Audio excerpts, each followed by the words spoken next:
You guys hear me? Now you hear me? Yes, no? Fucking Ed Fig, shut the fuck up before I stab you in the neck.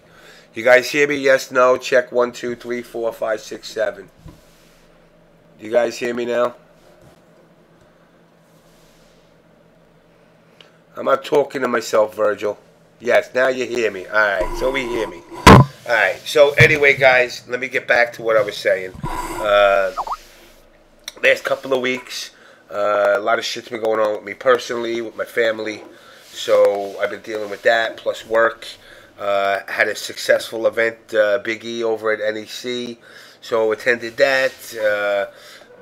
In a nutshell, a lot of shit's been going on. So, to all you Reddit cop-up folks out there that think the OBS show is going anywhere, I ain't going nowhere. And you know what, to be honest, I absolutely would be thrilled if Reddit put a show together with a couple of guys and tried to get something going. Friendly competition. But getting into other things, obviously one of the main things that have been going on is obviously we had the Capcom Cup. Some people were under the illusion of collusion, but I think the event itself as a whole went really well. Obviously, all you esport money chasers heard about the $500,000 being spread throughout tournaments via Sony to help promote esports in the fighting game community, which is a good thing. NEC, I don't know about that hot water. I had hot water. I took a bath, Trey Pound. I sat in the bath all fucking weekend. So, I mean, for me, I don't know what anybody else is talking about hot water. If somebody can correct me on that, please hit me up and let me know. But as far as I saw, the event went well, except for with the exception of a guy dropping a guy or a girl. It could be either or. I don't want to make it one person, but whoever decided to drop a deuce in the hallway, or should I say in the stairwell, that was one of the issues. But again, I don't want to blame the FGC. Maybe it was an Eagle fan. So I mean, as far as that goes, the event overall, whether you played Injustice, Marvel, Tekken, Skullgirls, whatever game you played, Injustice, all the games went well. Big E, again, ran a nice tight ship. Beyond the normal wear and tear and dramas that could possibly happen, everything seemed to go pretty problem-free. So, shout outs to Big E for his 15th year of doing this. And again, guys, keep that in mind. 15 years this guy's been going out of his way to make sure we have events, whether it's 1, 2, 3, 4, 5, or 6 times a year, whether it's his bar battles or NEC, Summer Jam, or Winter Brawl. Which, by the way, guys, keep in mind, February Winter Brawl is coming up again. So, definitely if you get an opportunity to get out there, try to get out there and check out his events. Let me zip through sponsors.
Is the sound fucked up, guys?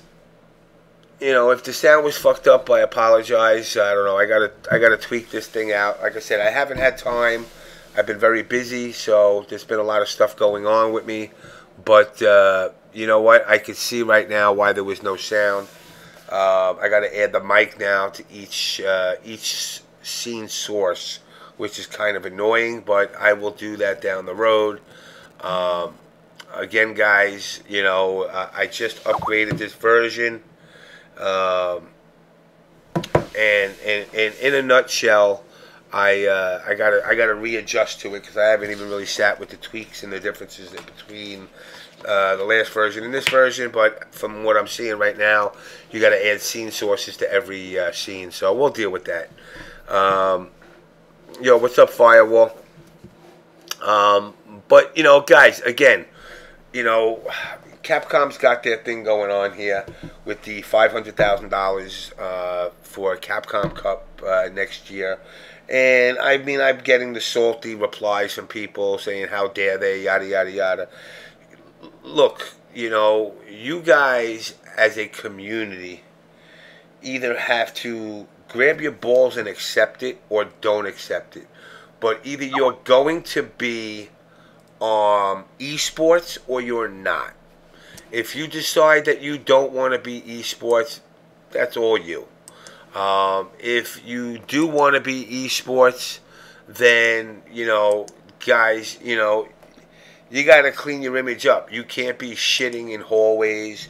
You can't do your typical drunken debauchery like even myself I do. You guys kind of got to put yourselves in a better light. Because reality is this: if they invest, companies like Microsoft or, you know, obviously Sony now is investing in, they are going to want to see a reason to continue investing. And a bunch of guys standing outside of a hotel telling everybody to suck each other's dick and who they're going to get laid. Who they're going to get laid by is not going to cut it. Yes, the shitting in the hallway thing is between shitting in the hallway and a drunken guy pissing all over his roommate's gear and whatnot, whether it be the monitor or his clothes, is really fucked up. But, you know, again, guys, I digress. It's a lot going on. One of the things I want to do tonight is I do want to address a couple of issues. Issue number one, I want to address the Caribbean islands. There's a lot going on in the Caribbean islands, and I want to get some of the guys down there that run events down there and let them put their perspective of what's going on down there since VXG and, you know, the ways that they're looking to grow their scene.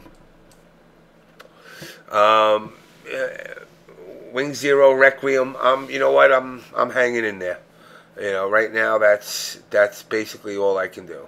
No alcohol in the events. No, Suzuki. That's not gonna. I don't expect it to end.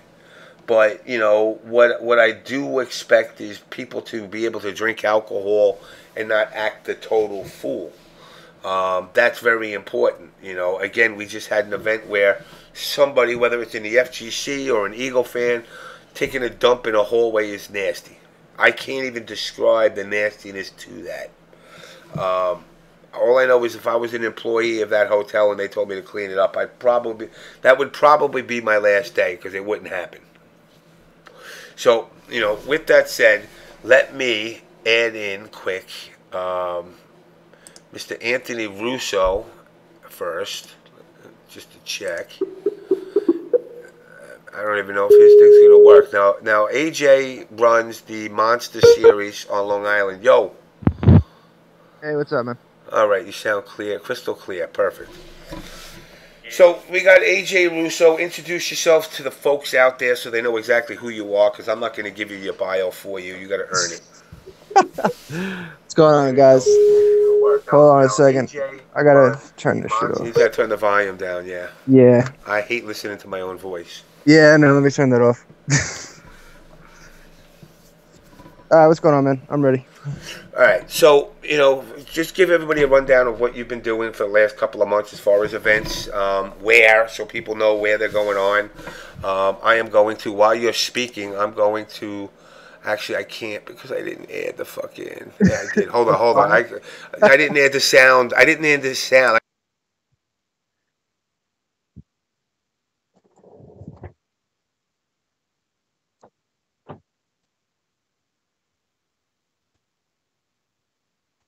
What's going on, guys? It's Rapzilla, or as most of you know me by now, by my real name, AJ. Uh, what I've been doing, I started off running freaking Just Injustice and Blue Planet Comics for a while, and it's grown quite a bit. And now we're over at Dave and Buster's in Farmingdale, Long Island. If you guys aren't familiar with Dave and Buster's, it's basically a giant barcade, sports bar, restaurant. This one has a bowling alley. Bowling alley is not the best from what I've heard, but it's still there. Um, and this our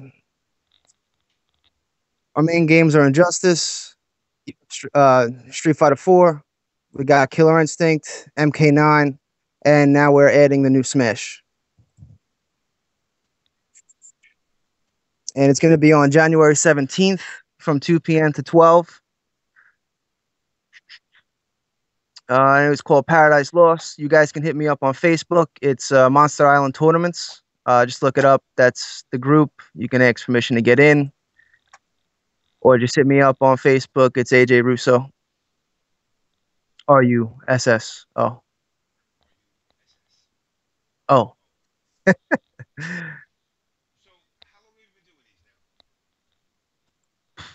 Dave and Buster's. This will be my third one. I've been doing these for shit, man. It might be almost a year now. Yeah. Yeah.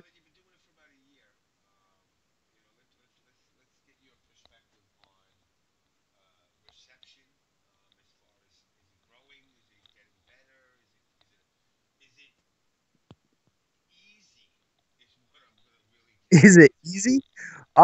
It's definitely a stressful process. I mean, I haven't had anyone shit in the hallways yet, so that's a plus. But it's definitely a stressful process. But not all. Yeah, January 17th.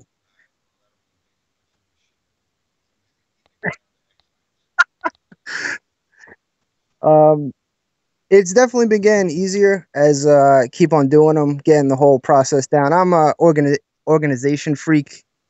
For any of the guys that know me, Mike, Ray, Shock, I'm an Excel madman. I have everything laid out way before we even get there. So my biggest thing is I try my best to run everything on time. Because I know when I first started going to some tournaments, there were always some delays. So I didn't want to be that guy that had delays when I was trying to run my own. So that's one of my biggest focuses is trying to make sure everything's on time, on schedule, and hopefully the players appreciate that. I mean, the turnouts keep getting bigger. My first tournament, I mean, back with Andrew, we had like 20 people. I had one at Blue Planet that had 14 people show up, and now the last one at Dave and Buster's had 54. So yeah, no, it's definitely picking up. I mean,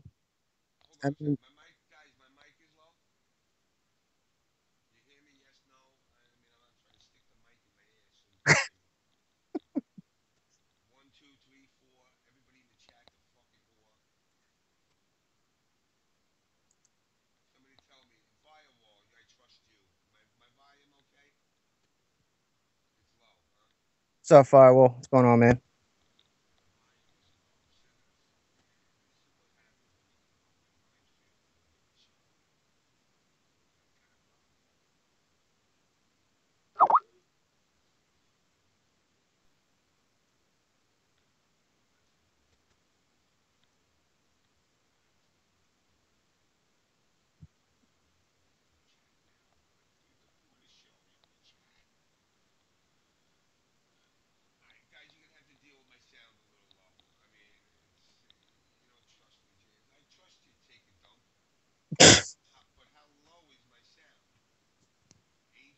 I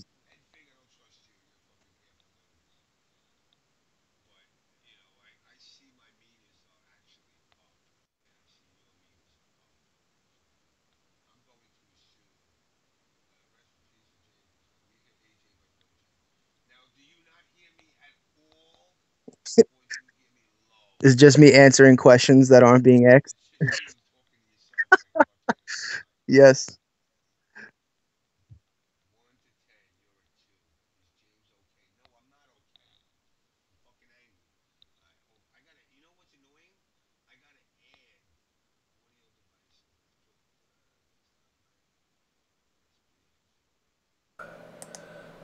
All right, how about now, guys? Do I sound better now?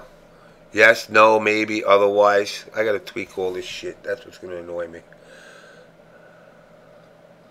We can't hear shit, brah.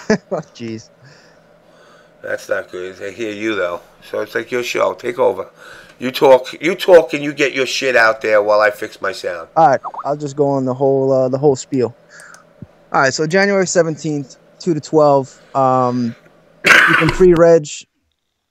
Email is new age. That's NEWAJE 15 at AOL.com. If you pre-reg, you get $5 off. It's $20. At the door is going to be 25. Now every venue, as soon as you pay venue, you have unlimited soda, water, pink lemonade, coffee, iced tea, hot tea.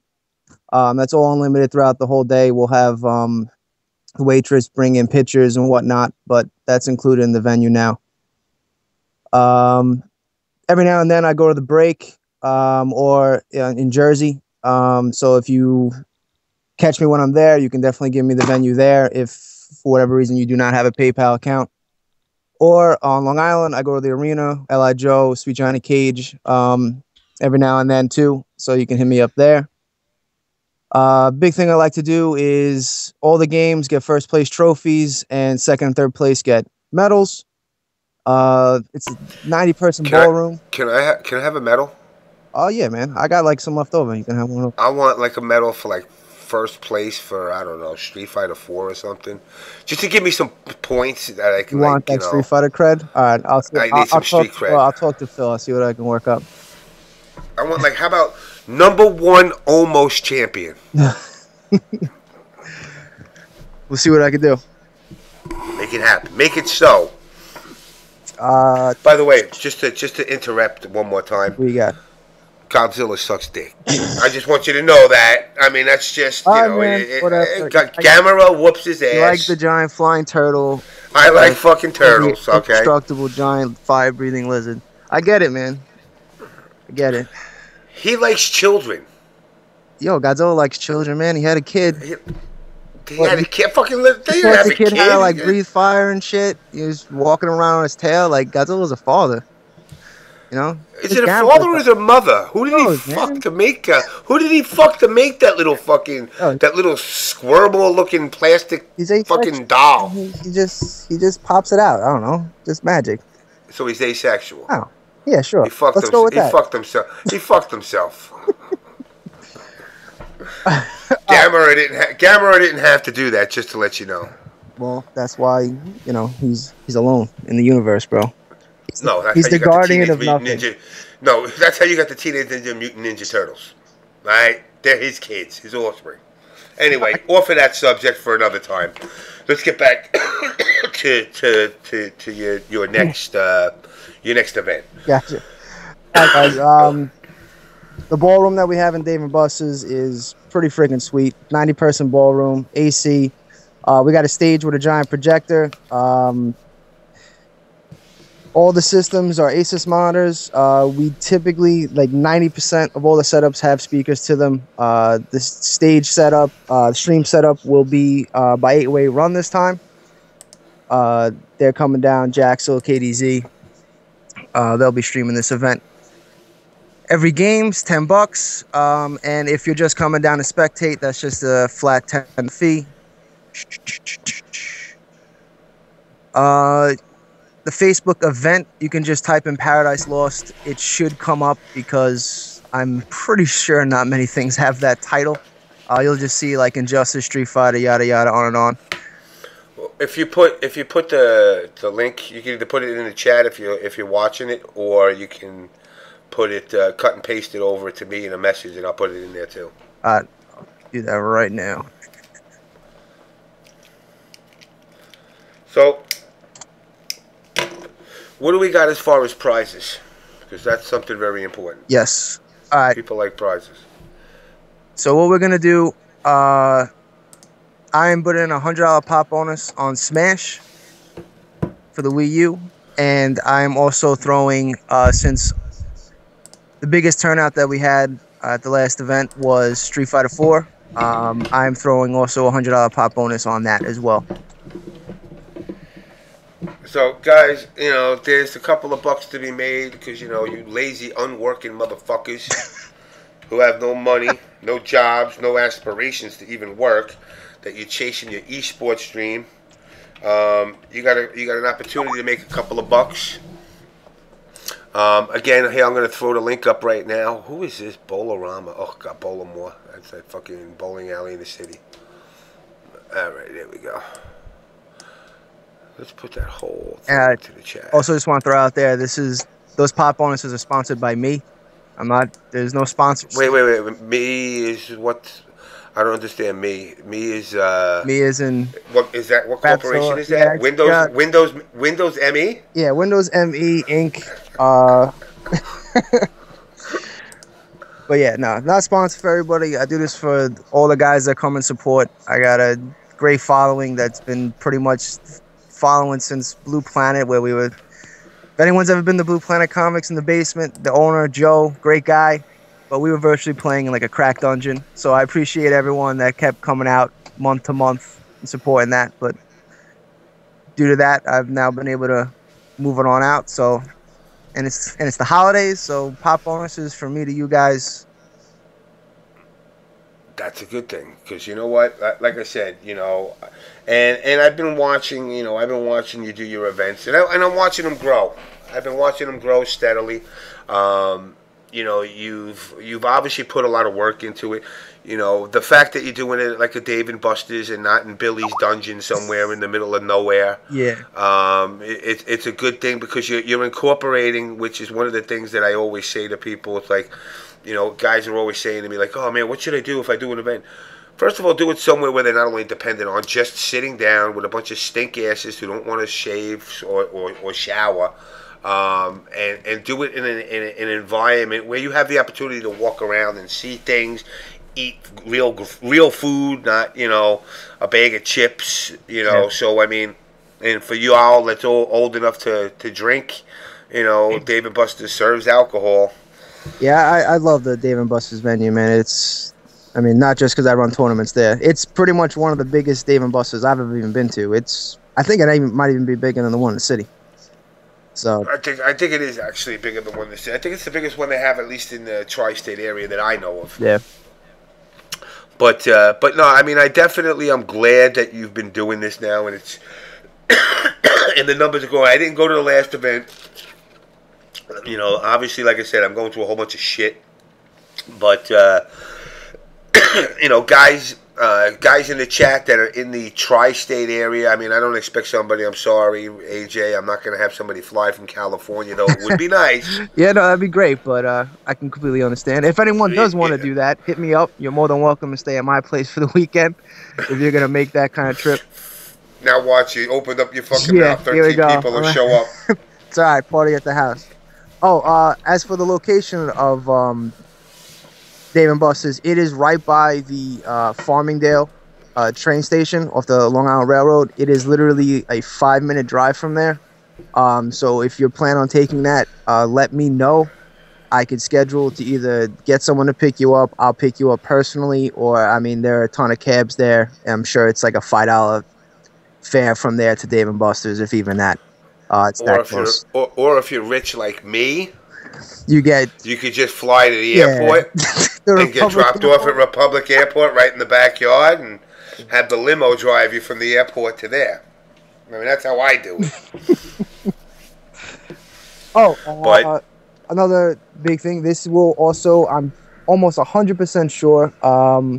thanks to Shock, this will be one of the first tournaments for UMK3, the tournament edition. We should be having that in its complete form. I'm pretty sure they are done with it now. So for all you old MK guys, this one's for you. I can't play. You can't I never play. played. I played it like I played the earliest beta before they started making changes. So now I kind of like suck at the game. I don't even know what does what. Like I'd get blown up pretty bad. I think. Come on, man. Testers, bro. Testers supposed to rule the I'm universe. banned. I'm banned. I'm banned. I've been banned for 20 years from playing the game. Wow. But no, I mean Thanks. it's great that they've done that. It did breathe life back into it. I know some people out there, Basin fans, are not happy with the changes. But you know the fact of the matter is they fixed a lot of the stuff that people did want fixed early on that they never got because Boone and crew just said deal with it. So I mean, it definitely shout outs to these guys with the tournament edition. I don't even know if they made themselves public who did it. I don't want them to get sued. Yeah, I'm not even sure either. I am disappointed that the Reptile Infinite is gone. That hurts my soul. Yeah, but he doesn't But deserve it. He's a I'm fucking shit ass character anyway. Damn, that's messed up, man. I don't make the rules. I just obey them, man. Reptile was always supposed to be a piece of crap. If he doesn't have the spear and the freeze like MK1, he ain't Reptile. Oh my god, could you imagine? Spear, freeze, and acid ball. Yeah, I mean just put him at S+2 already. Yeah, which by the way, I mean obviously at NEC, did you catch the Chris G versus Costner Reptile? No, I missed that, unfortunately. It was actually a real. I was surprised. I mean, I knew it would be a good match, but it literally went down to the wire, and obviously Chris G pulled it out at the end. But He's Chris Jesus. Come on. Exactly. He was like, "Yo, listen, this is how it's going to happen. We're going to go the distance, but then I'm Jesus." Yeah, pretty much. No, Costner's got some great stuff, man. Yeah.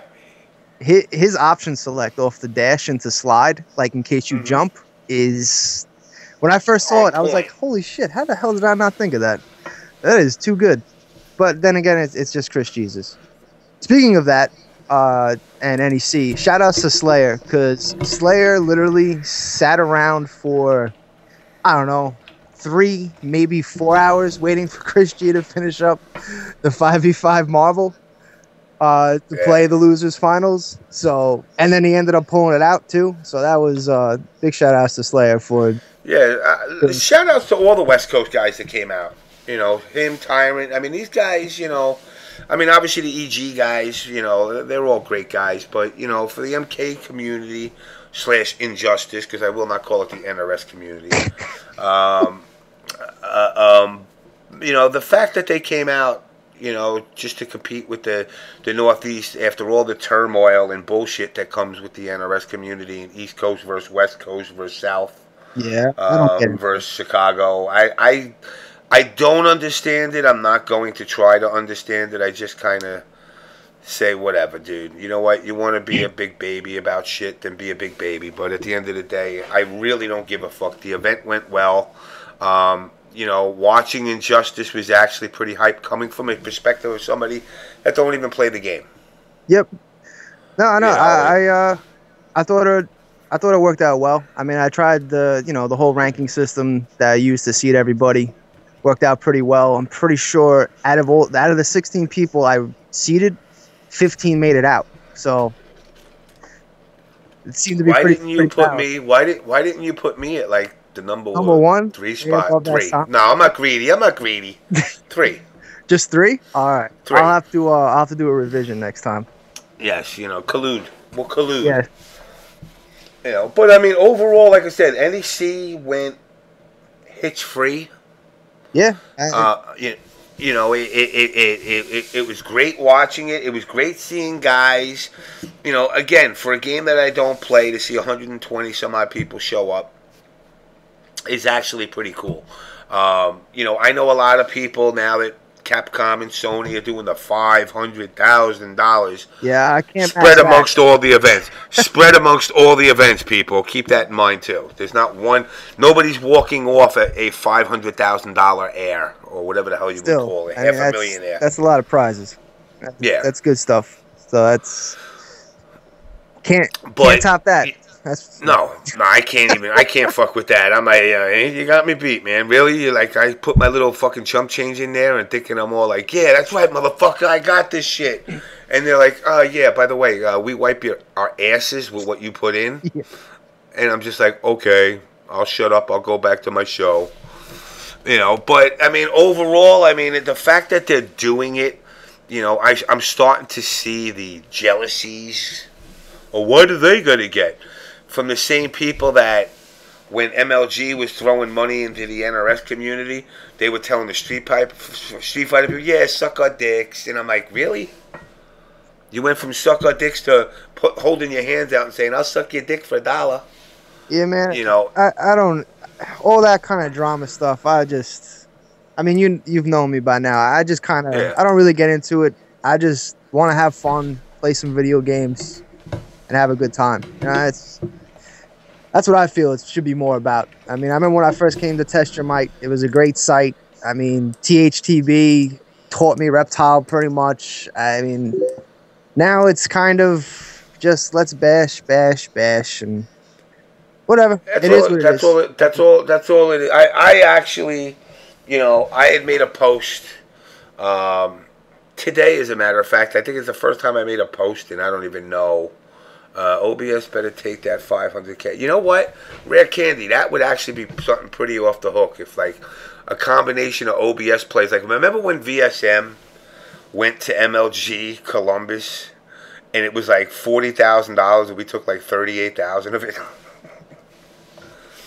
Do you even remember that? No.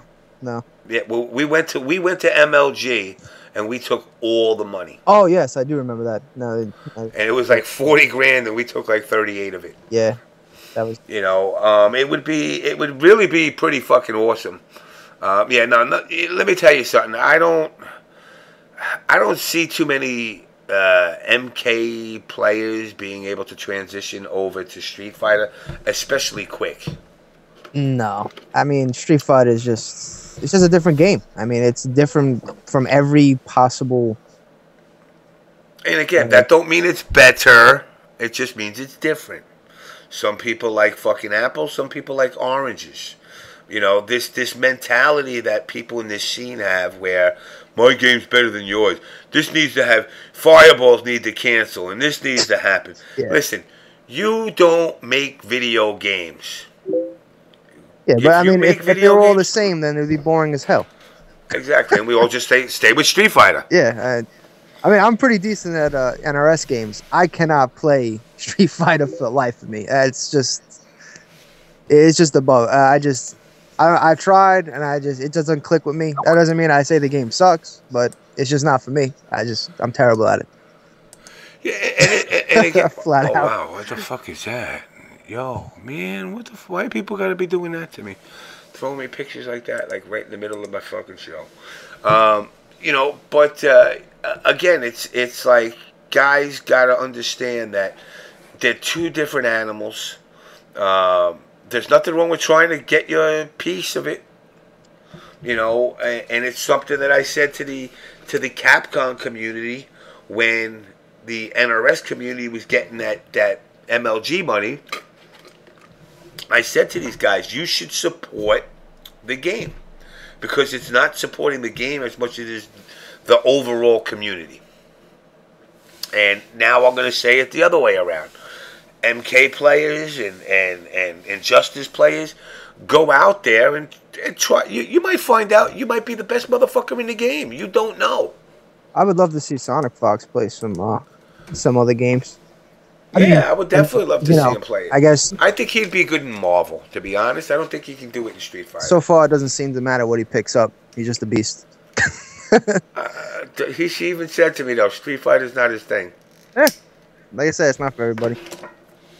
You know, but, I mean, with Street Fighter 5 coming out in, 2028 or some shit like that? Yeah.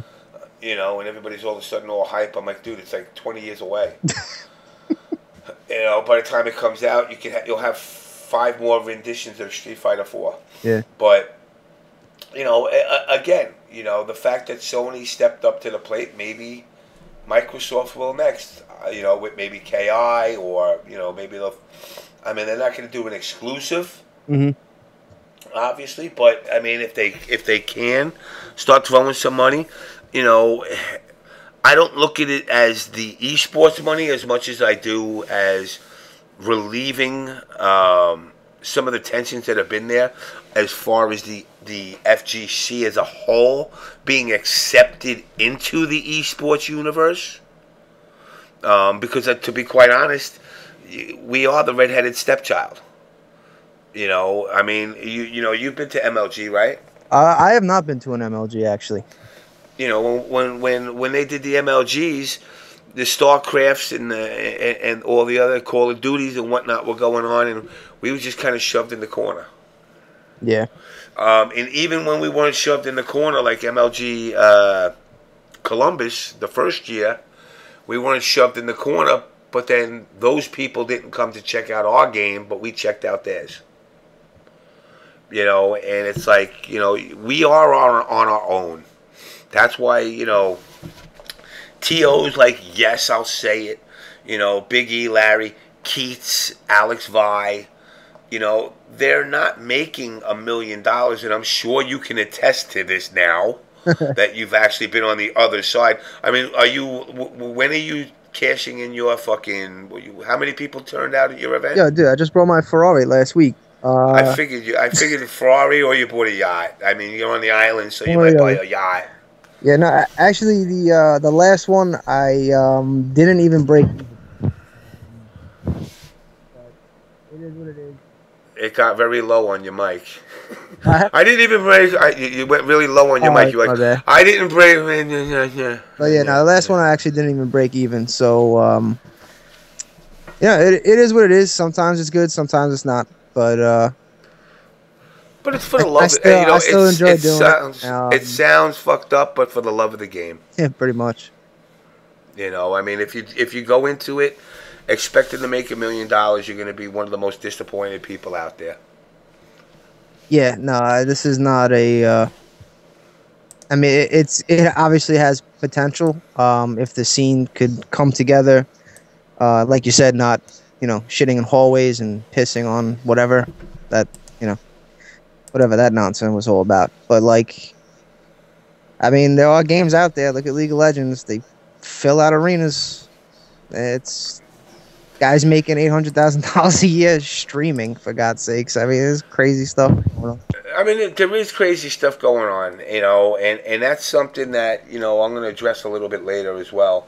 But it's like, guys don't seem to understand that it's really not,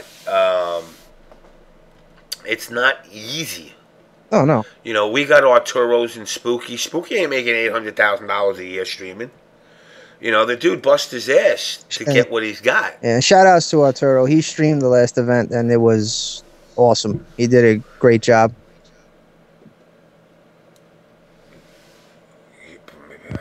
So then they start thinking, Queen of Scrubs, again, I'm not going to point fingers. One of the biggest things I'm going to call it a mistake. One of my biggest mistakes from when I came out the gate is pointed fingers for everybody else. It's time for all the people that want to point those fingers to get the balls and point yourself. The minute you buy a fighting game, I don't care if it's Skullgirls, fucking Guilty Gear, Mortal Kombat, Street Fighter, Marvel, fucking Tekken, motherfucking Pikachu versus Pikachu, whatever fighting game you want, you play. Yeah. The minute you bought the game, you're part of the FGC. Therefore, you have a say how you want to see it, transpire or transition, should I say. And for the most part, actually, I won't even say the most part. I have not gone to an event and met somebody and was like, wow, you're a real asshole. Yeah, well, I did, Yeah, but I was gonna say, you sure? yeah, I did one or two, but But for the most but part, yeah, for the most part, people come to these events to have fun. Now I know certain people want to treat these events like every event is fucking Evo, but it's not. I mean, when I come to an event, the minute the tournament's done, I don't want to go to a room and money match. I want to get drunk. If I'm really feeling frisky, get laid. But in my old age, believe it or not, and I'll give a little fucking secret into the JamessMK world. Where I live, I don't have a bath. okay, I have a stand-up shower, so I can't take a bath. fancy that. Saturday night, I took a bath. I went in the bath at around 8 o'clock at night and got out at 2 in the morning. Was it the first bath you've had in years? No, it was the first bath since I moved into my new place. Gotcha. So I was like, yo, I got a bath. I'm not leaving. And I had offers, yo, come out with us. I'm like, nope. Sorry, I'm dried up and wrinkled out right now like a prune from sitting in the bath for 5 hours. I'm not going nowhere. And then, of course, when I de-pruned, I went out with fucking Ed Fig and Firewall and continued drinking and full of debauchery. Limbo, I would love to come to Kit, but I'm afraid I might beat somebody up, so I'm trying to avoid that. I don't want no drama. I wish Kit the best. Vandy and Breeley do a great job with the event. I don't want to be that guy. I don't want to be Gene Hackman in Hoosiers, walking onto the basketball court and embarrassing his fucking OBS sons. Because I will. But again, I'm trying not to put them on blast, so I'm just gonna say, look, you know what? Do your podcasts, do your crying, but at the end of the day, stay the fuck away. Simple. I mean, that's the easiest way I could put it. To those that want to hate on anything that's FGC non-super ultra competitive, then I don't need you. Yeah. I go to these events to have fun. I go to these events to compete. I mean, the last event I didn't play anything because, I fucking forgot to pre-reg, but, that was my mistake. I don't blame anybody else for that. But it just gave me more time to drink. Yeah, that was a good thing. Most of the events that I've gone to, usually in Philly. I mean, the first event that I've gone to outside of the tri-state area was actually TFC that just passed, and man, that venue was awesome. I had a great time out there. But same thing, like I'm in the same boat with you, man. As soon as the tournament was over, we used to go to Andrew's house because he was close and get annihilated. I mean, it was a great time. I mean, in fact, he's in the chat right now breaking my dick, but, Limbo Dog came out, again, he talks all his shit, he's banging my wife and all this other crap, and I tell him I'm banging his little Mexican wife, and fucking that his daughter might not be his, it might be mine, but you know what, I'll be honest, with all the shit talk that goes on online, when we sit with each other, we laugh at it. Yeah, it's all good. Because we know we're joking around. It's not serious. I wish there was a lot more leaders in the NRS community that took that attitude rather than the treat every event like it's Evo. Because, again, you see who the true people are and you see who the scumbags are, how they react to these events. Like, I never really talked to Slayer. Before NEC. I think, he's a little fucking knucklehead, but he's a cool dude. Yeah, no, definitely. I mean, obviously Tyrant, I've dealt with a lot. Again, everybody that went to the event, I don't know the injustice scene because I removed myself from it. And the reason I moved myself from it is the bitching, the moaning, the crying. This guy needs a nerf. This guy needs a buff. This guy needs this. This guy needs that. Shut the fuck up. You barely passed fucking high school, and now you're going to dictate what it takes to make a successful video game? Because you're basing it off of what? What you think it should be. Yeah. Rather than just let the artist create whatever the fuck he wants. Well, if he wants to make 75 ninjas, fuck it. Guess what? There's going to be 75 goddamn ninjas. Accept it or don't play it. Well, I mean, now everything gets, there's always DLC and there's patches. It's able to be done. So I mean, when there's stuff like infinites, glitches, stuff like that. Stuff within reason. That. I don't want to turn around and, I mean, I was using shitty-ass Baraka, and it's like, don't turn around and, like, give me, like, 13 new combos and erase combos. Yeah. As a DLC, and I'm like, dude, I was just fucking kicking ass with him. You gave me this.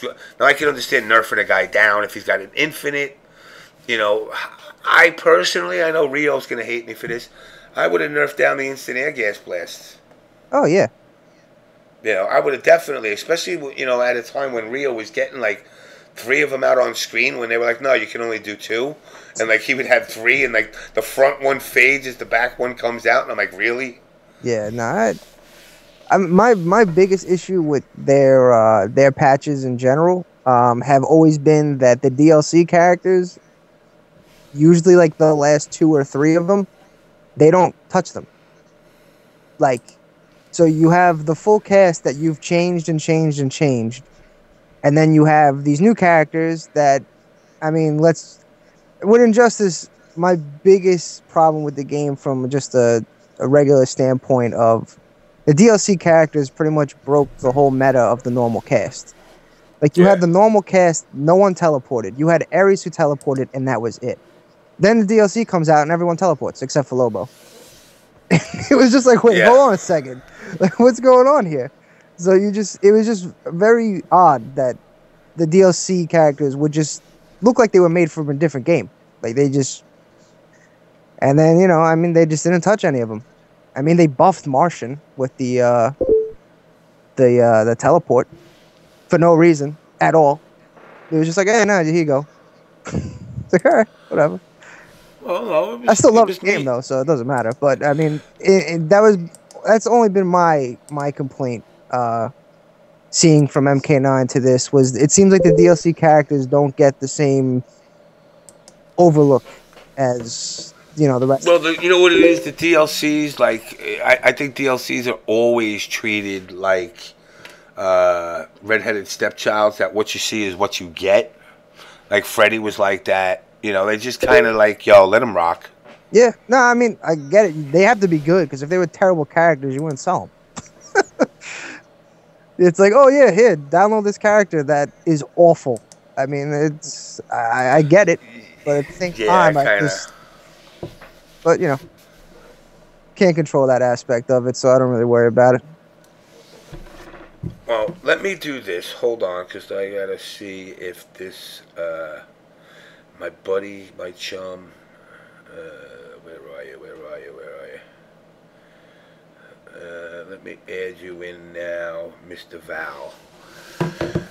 Let me add Val in here, who's another TO who is down in St. Lucia, who's been doing a whole bunch of events there. Let's see, I got to figure out, damn, even my fucking Skype is new. Everything's new. 2 weeks of doing this shit, all of a sudden everything changed on me. And now I'm getting messaged on Facebooky. Why do you call yourself Val and then call yourself Source over here? Come on, man. My name's James. JamessMK. The man, the myth, the legend. Here we go. All right. But, it really comes down to when you look at the way these games are coming out, and as quick as people are to bitch about them, it's like they're bitching within a day. And it's like with Scorpion in Injustice. For all you know, Scorpion could have been really good. Hey, good night, guys. What's going on? What's up, sir? What's going on, man? Actually, I'm good. I'm just trying to get it to use my Skype through my phone. My phone have a little bit of problem here. My laptop has a little bit of problem. Call keeps dropping. So just Hey man, you sound fine over here, man. boy, James, boy, you are right. Do you know that? And we don't speak like Jamaicans here. Trust me. I know, Bumbleclack. I know you don't speak like that. Yeah, bro. So what's going on, guys? Big shout out to everybody's watching the On Blast show. Major respects for this man right there, James Fink.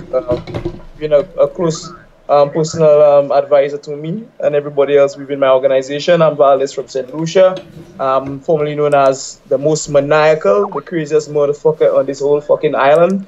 Also slash the Soske. Um, I derive from the organization called SourceCon. Um, so just give me a 5 seconds there, guys. All right, cool. Just laying on my mic. So basically what we do over here in SourceCon is we host the island's largest gaming tournament for the past, let's see, 9 to 7 years, by about 7 to 9 years. It started off as a group of friends getting together, being competitive, doing different having little rivalry, and we branched off into something that was a local tournament. Now, how many people you getting coming down for a turnout, like locally from the islands, and what islands are they coming from? Okay, basically, when we started SourceCon, we didn't start SourceCon on a premise of having guys come over from the islands. Actually, our first tournament was in February this year, where we had Big E, Combo Fin, and Pete. So Big E, Combo Fin, and Li Joe for our SourceCon Infiltration tournament, and that's the first time we actually got people coming over from the islands. We had about one person from Trinidad that was coincidentally in St. Lucia at the time of the tournament. We had about 7 to 8 Barbadians. That's just our sister island right next to us. We had one Dominican, and we had some Trinidadian guys who was actually working in St. Lucia with our sports ministry for the cricket, because cricket is very prominent in the Caribbean. So in roughly we had about between 20 something Caribbean guys who came out to SourceCon. Locally, I could say we sold majority of our spectators pass, which was about 350 spectator passes. Those passes were sold out completely. That's so much said and done. 350 spectator? Yeah, we had so much. That ain't bad at all. Yeah, we had a lot of kids coming in, a lot of parents coming in, a lot of people supported the scene. We had a lot of like our sponsors who brought people in. We had people from off the street, because where we hosted the event actually was in the biggest mall in St. Lucia, as the Baywalk Mall in St. Lucia. We had people from off the street who saw our banners and was like, wow, this is happening today. Oh yes, I forgot SourceCon. Okay, SourceCon is so cool. Let me go get inside and see what SourceCon is like. And so we had actually sold out all our spectator passes, and we actually had to sell some of our bands from our the competitors to give people, to facilitate them to come inside the event and be part of SourceCon. So when is SourceCon, the date wise? Date wise, SourceCon was in February, just after our independence. We had we host SourceCon in February. Right now actually working behind the scenes right now. We have guys that came on to support us, like yourself, Big E, Joe, and Peter. They want to help develop SourceCon into something more regional. We have our regional partners from Barbados, Trinidad, as far as St. Martin, some guys from Antigua, majority of the Caribbean islands who want to be part of SourceCon for next year. And the mandate for SourceCon is supposed to be between anywhere between the August period to the November-ish period. That's when tourism is really slow for us in St. Lucia, and we don't really have much going on. Alright, I gotta interrupt for a second. You're just gonna have to hold on and bear with this. I have a message for you. Mm-hmm. So I'm gonna let the message play, Uh-huh. and then I'm gonna pick it back up. Okay, cool. I have no idea. This message was from whom, by the way? Because I am not. I was just told it came from Jamaica. Oh, it came from Jamaica. Okay, well, basically, I have no idea of what this message means.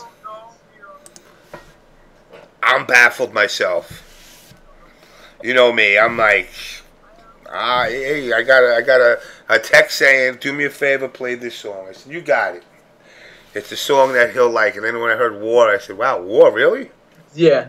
This is like some Marked for Death. What was that movie? And I know AJ knows it. That Seagal movie where it was the two Jamaican brothers. And they cut the one head off, and the other brother's like, "No, you never kill me, man." I have no idea. Marked for Death, I think it was, or one of them fucking Seagal movies. One of those 3-word acronym movies that he was doing in the 90s. I'm not a big fan of Seagal. These guys never get licks.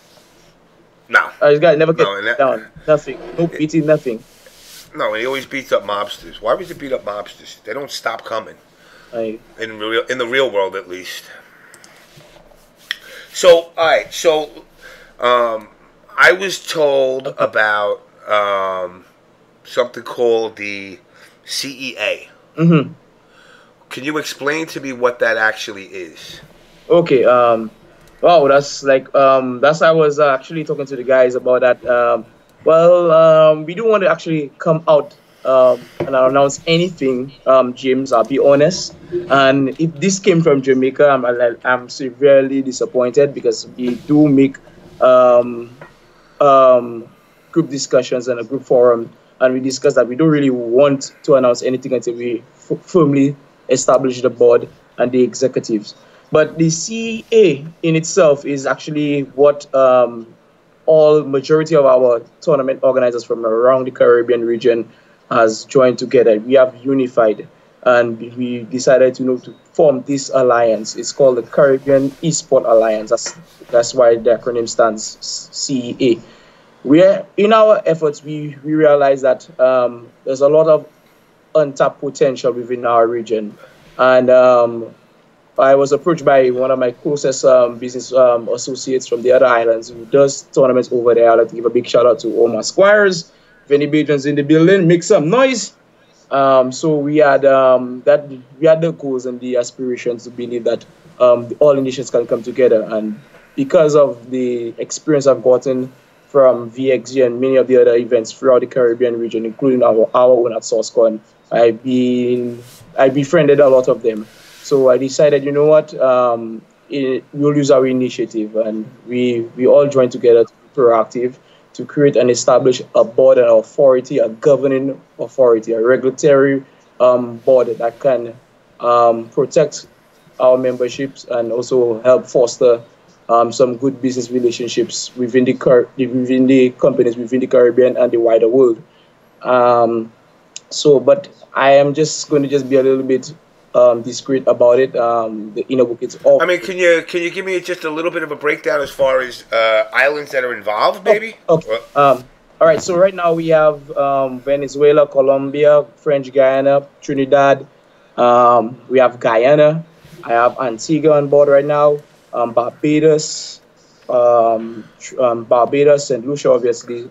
We have St. Martin, St. Kitts, Aruba, Saba, Santo Domingo. We have big shout out for Santo Domingo. We have Puerto Rico.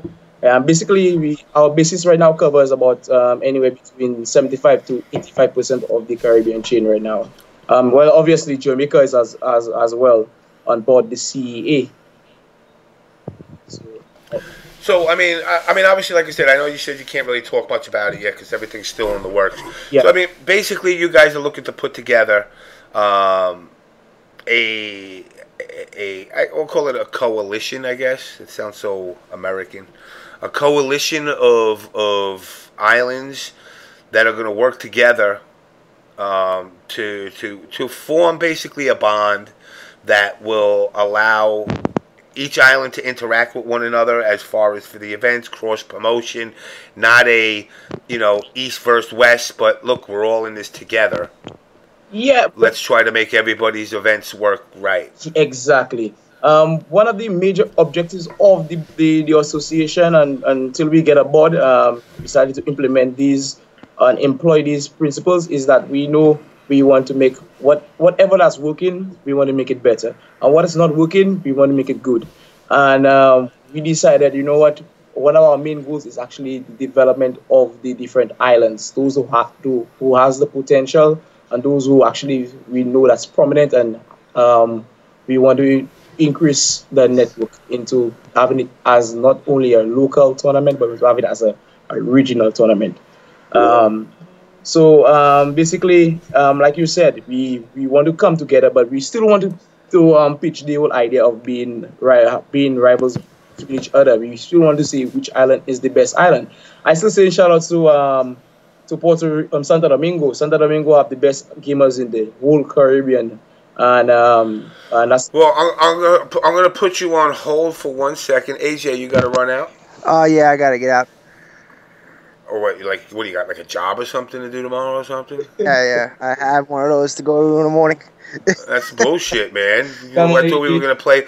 I thought we were gonna play a first to 1,000 in MK9 Reptile versus Baraka. Shit, first to 1,000. I have work too, AJ. So why you bailing, man? Can't be bailing. God damn it, man. I actually had my honeymoon in St. Lucia, so it's a beautiful place. I recommend everyone go out there. What? You serious? How long ago was that, man, AG? It was last year, man. Last November I was out there. What? You gotta come back to the country, dog. When you come back, I'm gonna give you the top class hospitality rundown. See now, AJ, you know what I introduced him to? Fireball. Oh, damn. I'm not a drinker, guys. But no, I don't drink. I don't drink either. I just get drunk. Drunk on. So AJ, all right. So again, let me reiterate. I gotta do this the cheesy way though. Let me you know what? Because this new version I haven't sat with. I haven't had time to sit with this version at all. A media file. Where are we? I'm gonna put. It's up somewhere. Here we go. Boom. Look at that. Okay. So, again, I'm going to throw this up there. Paradise Lost coming up January 17th, 2015 for you idiots that might think it's 2014. 2 p.m. to 12 a.m. at Dave & Buster's. It's out in Farmingdale on Long Island. See that, Val? We're like brothers, man. We're all from islands. Yeah. That's good. $20 pre-reg, $25 at the door. Soft drinks for you pansies. Good drinks for people like me. $10 for each game. $10 to spectate. Is it 8-way run that's streaming it? Yeah. So you got 8-way run streaming it with Combat Network. You got Injustice. You got Smash. You got Mortal Kombat 9. MK3 Tournament Edition. Killer Instinct. Ultra Street Fighter 4, and 2 pop prizes, $100 each to Smash, I believe you said. Yep. And Street Fighter 4. Yep. See, I'm like a fucking promo machine. That was beautiful. Also, for those that don't know, what I do with my tournaments is I typically run a season. This is season 2. It's usually a 6-tournament period, and everyone gets ranked. And on the last tournament, I basically, whoever's number 1 gets an MVP trophy, which is the last ones that I got were pretty legit. They were pretty sure they were glass, and they were really nice looking. So I haven't figured out what I'm going to do for the MVPs this time, but last time it was shots, the trophies. Oh, and shit. Then last time it was shots. KDZ can attest to that. Shots plus, and then you get the free entry into the next, the first tournament of the next season. So I'm going to give you both. I'm going to give both of you guys ideas. Reach out to Fireball, the king of antifreeze, and tell them I want my logos on the bottle, and you give them away the prizes. unless they're under fucking 21, then you know. Yeah, you get a Pepsi bottle and you just throw your logo on there or something. I was actually a funny thing about that. Think I actually went to our sponsor, who sponsors us for Monster Gaming, and we actually made them do a big order for Fireball, only to find out that later on they removed it off the market.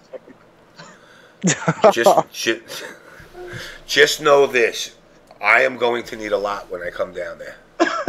All right, all right, but you know I found out that they have two brands of Fireball, like one from Canada, one from US. I heard the one from the US is still it's still good. So I'm not too sure. Well, ours is a little less antifreeze. Oh, it still has antifreeze? Ours hasn't killed anyone yet, I don't think so. Yeah, we haven't killed anybody yet.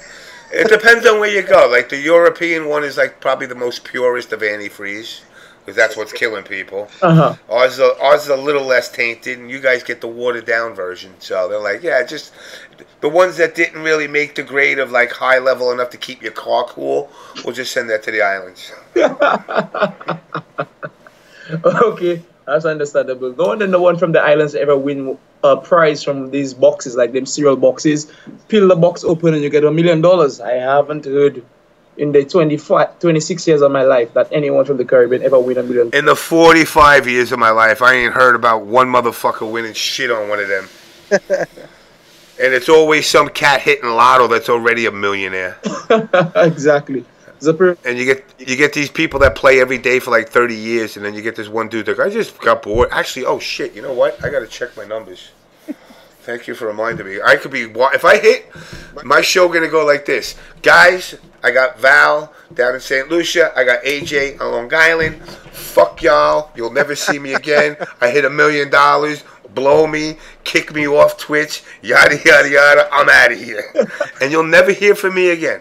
I can promise you. Hey, Reddit Copper guys, if you really want to replace the show, that's what you do. Give me the winning numbers to Lotto. That's the only way people will get rid of me. At least I put it out there, so I don't need a donation drive and none of that stuff. I don't need to beg for money, but give me the winning lottery ticket and I'm fucking out of here. In fact, all you guys that have asked me on Ask FM, like, hey James, pull your penis out on stream, that will be the day you get that. What the hell? People actually have the balls to say that? Oh man. Oh, forget about it. But anyway, AJ, I'm going to let you roll. Thanks for everything. I appreciate it.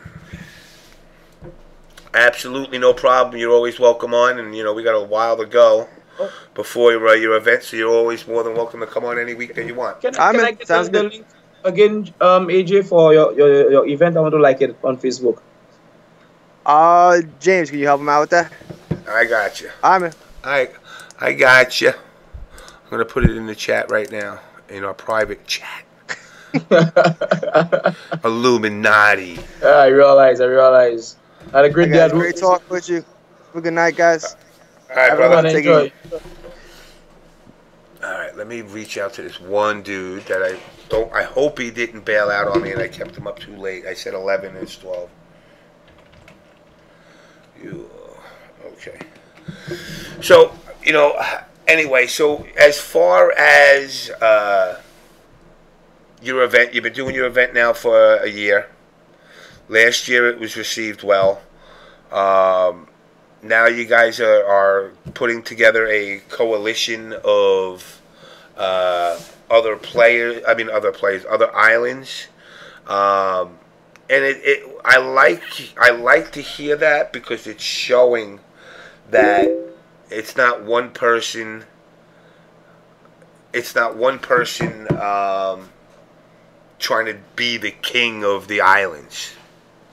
Yeah. It's a group of people basically saying, look, you know, we've made some mistakes. We all gotta fall on the sword because you know what? If one makes a mistake, you all make a mistake because at the end of the day, you're all based off of tourism. Mm-hmm. And you want to bring American players and European players and Japanese players. You want them to come, but you want them to come because they want to come. Yeah. Not because you got to say, hey, I'm going to give out 5,000 free tickets to my island. Because at the end of the day, now you're not making anything. Not at all. You can't cover your overheads at all with that. That kind of attitude where you just say like you're just giving away money. you cannot benefit. No one benefits from doing that, James. Honestly. No, it's not. It's impossible to make money that way. If you're shelling out so much money and you're not bringing it in at least more than what you're shelling out, then you're a poor businessman. I hate to say it, but you're really a poor businessman. The object, you know, and when people break chops on TOs and say, "Oh, they're making money," fuck you. You're mad because they didn't figure out how to make money. Okay. You know, it's. Let me just stop there, James. Alex want to just go out and just say, I'm a TU from the Caribbean, and the people that benefit the most from my events was never me. It's always been our gamers. Our gamers benefited the most, and it's funny to hear you saying that some people have the perception that, you know, the TOs benefits a lot, you know, but TOs work is really hard, guys. Honestly, sleepless nights. Right now, I'm in St. Lucia as a TU. And majority of my TUs from around the Caribbean are actually locked on blast, and it's 1 o'clock in the morning, and I have to get up for work at 5. So a TU job is never easy. No, I mean, it's a lot of promotion. You know, it's a lot of legwork. You know, beyond the norm of securing venues, trying to, you know, get, you know, extra special prizes and all that. You really need to do a lot of legwork. Why is this thing ringing like? Oh, it's because I got Facebook open over here. That's right. That's annoying. Where is Facebook? Let's turn that off. Boom. And let's turn off fucking my boy Bob Marley. Having a war. War? So why don't we sing Two Little Birds by Bob Marley? I don't know any fucking Bob Marley, dude. I just know, yeah, man. That's the only words to any song that I know. I don't know nothing. You know, like, don't talk like, yeah, man. How you doing? That thing good. We don't speak like that. I like to brag the best in English. I did dress up once as a Jamaican. How did you pass with that? I don't see. Let me see if I can find that pic. Let's see. Who's that? I should have that pic. I should still have that picture around here. Media file. Where's Jamaican Satan? Pictures. Show. Desktop. Da da da da. On my show. Stuff. What do we got in stuff? Drama. Old stuff. On the old stuff, maybe? Let's see. Really? You're gonna do this to me? You're gonna do me dirty like this? ABC. Where is... I can't find it. Yeah, it's buried. It's buried somewhere. I'd have to dig for it. No problem. But, yeah, it was me with the whole fucking dreads and everything, dressed up as Satan, Jamaican Satan. Jamaican Satan? Yes. Of all the things I ever did in my life. Anyway. But that was for Halloween or something? No, it was just an episode. Oh, okay. Just because I came home and I was in the mood to be Jamaican Satan. In fact, you know what? I want to see if I can find that, actually. Because I want to see if I still have it or if I lost it. Let me see what I got here. James. Let me turn this off. You have curiosity. Yeah. You want to see. Yeah. Yes, I figured that. You probably wanted to see what I look like as Jamaican Satan. I was pretty damn good Jamaican, too. Not for nothing. I could have passed. I don't think I would have lasted on the island but a half hour before they killed me. Oh, for being a white guy with dreads? I doubt. And red, not white. A what? Not white, red. Okay. Hey, listen, I didn't paint myself blackface. I paint myself redface.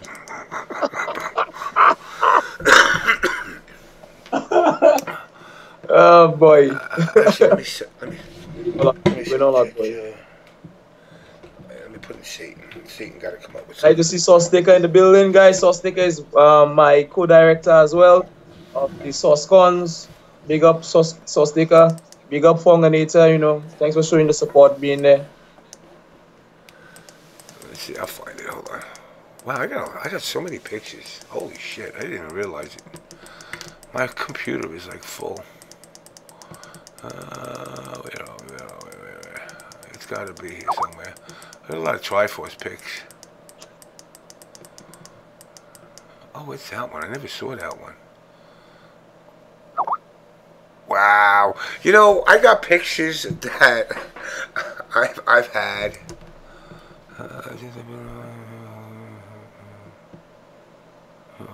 Boy, if you're anything like me, boy, I have thousands of pictures on my phone. I have like a 6 gig and all used up in pictures.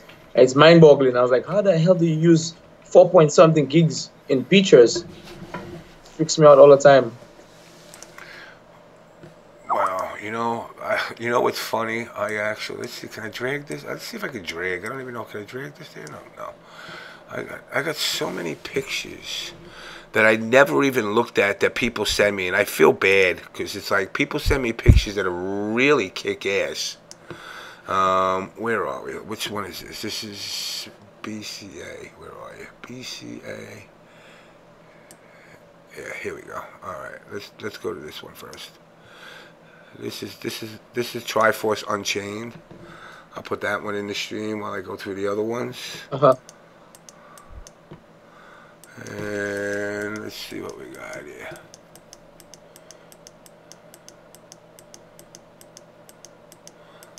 All these guinea pig pics, though. I got tons of them. I realize. I love your guinea pigs, bro.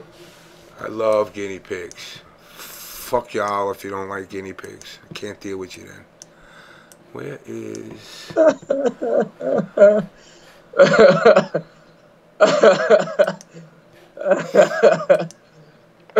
Sorry. Random, sponsored, always sure. I gotta find where the hell this is. St. Lucia took out EMP KDZ. Yeah, at VXZ. You was there. You were there. Yeah, yes I was. I'm just saying, people could have probably been the best in the Caribbean island. It's just not to go against Santo Domingo. Oh, I got videos. Damn, I got so much shit that I don't even know where this shit even comes from sometimes. I don't know. It's got to be buried somewhere. It's got to be buried somewhere. Yeah, I guess when it comes up, you know already. Just post it on my wall. Yeah, I'll post it on you. Actually, it's on my Facebook. If you look at my Facebook, I think I have it buried in there. But so I mean, you guys got a lot of stuff obviously planned going into the new year. When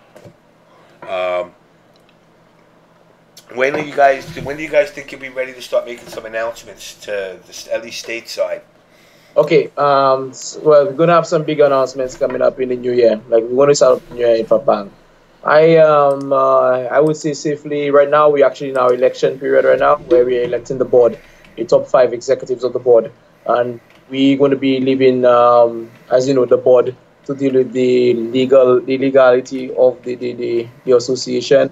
Start preparing the constitution.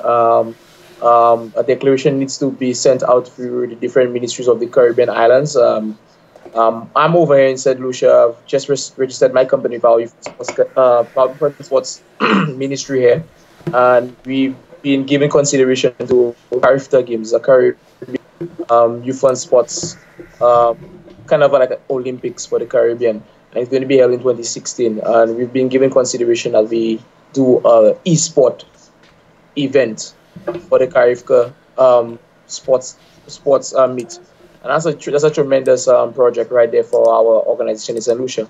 So what we're actually doing right now, we're just trying to urge everyone to take up the responsibility, register with the different ministries, get that endorsement. So by let's say like mid-February, we could have a established body, a proclamation stating exactly what the CEA is, and when we all going to be signing our declaration stating who are the islands within the membership, and get our ministries involved. I think that's one part of the entire equation is getting, because our region is a political region. We're not as vast as the Americas, where people could just say we're doing this and we're doing that and we're doing this, and it's credible. I'll be honest with you, I've been deeply rooted in politics because my uncle was a minister of St. Lucia for agriculture and communications. And I know what it takes for something to be legal or legitimate in the eyes of the Caribbean. So right now we're talking to the OECS, Eastern Caribbean country states, and the chairman of the OECS wants to be in part of the unification process of the CEA. So it's a lot of work, James, honestly.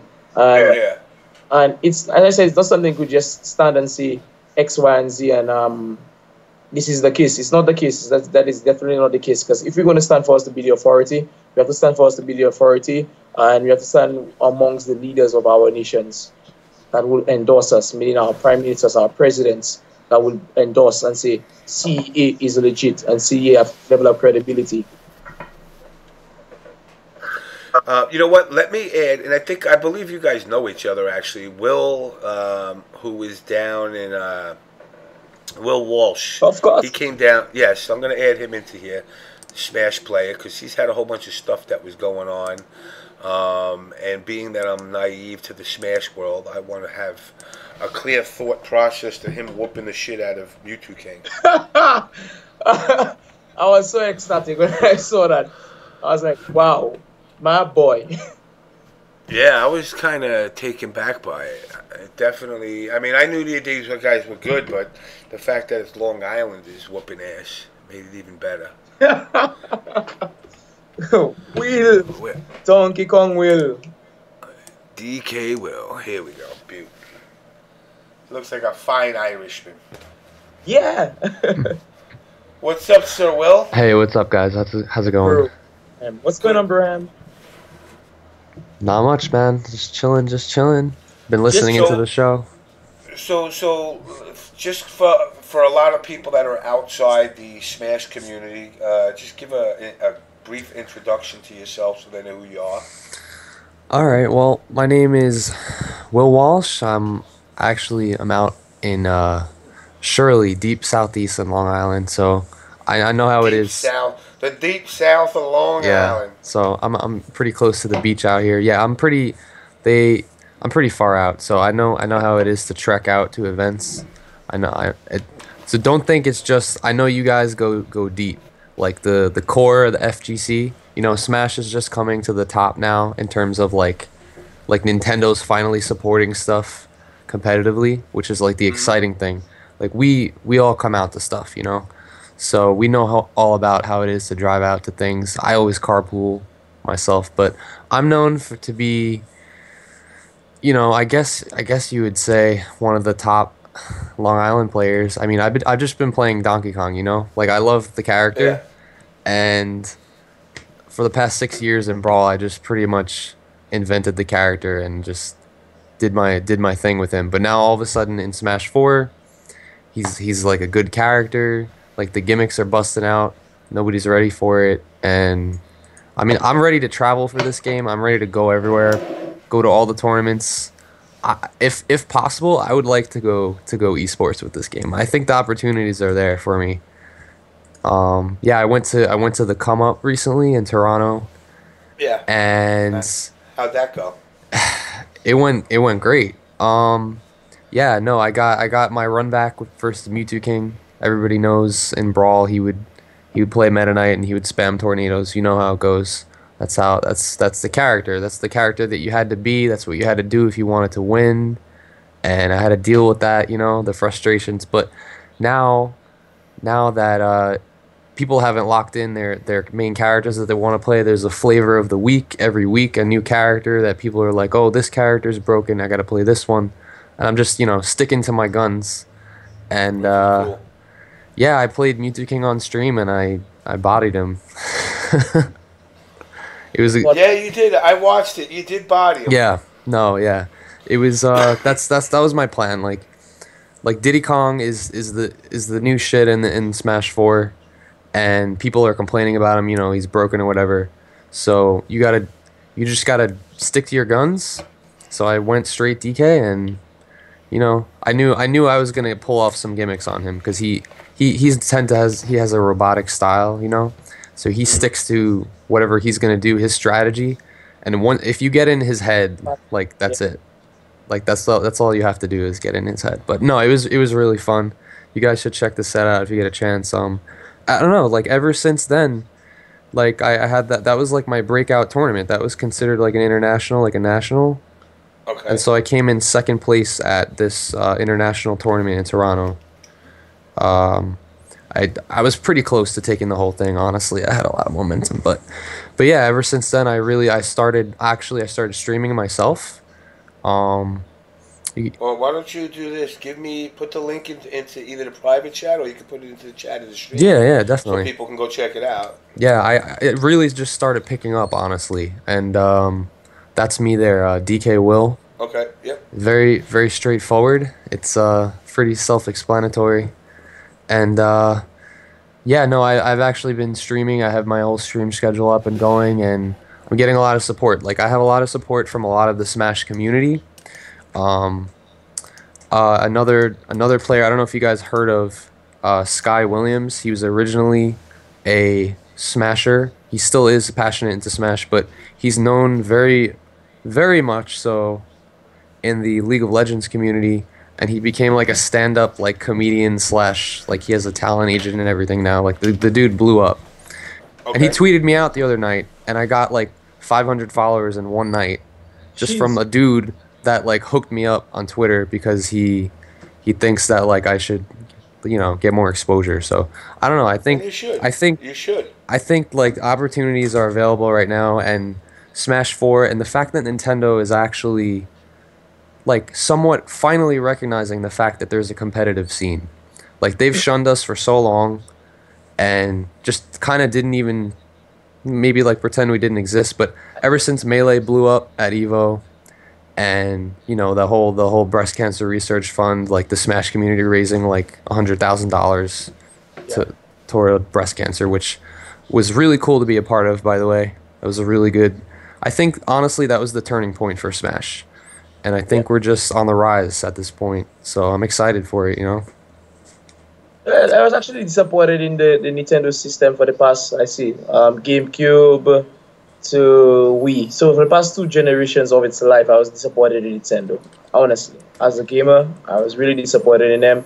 They lacked the as I say the competitive edge. And like I took on Will at VXG, I got bodied. I got bodied really bad. I really hate that Donkey Kong now. And I realized that apart from that Brawl, I play Brawl. I don't like people still say Melee is the best, but I believe Brawl is the best. I played Melee, Smash 64, but I really stick to Brawl, and I honestly believe that was the only title on a Wii I would have bought, and that did not persuade me enough to actually take extra money to actually purchase a Wii. But right now I'm watching at the Smash Wii U.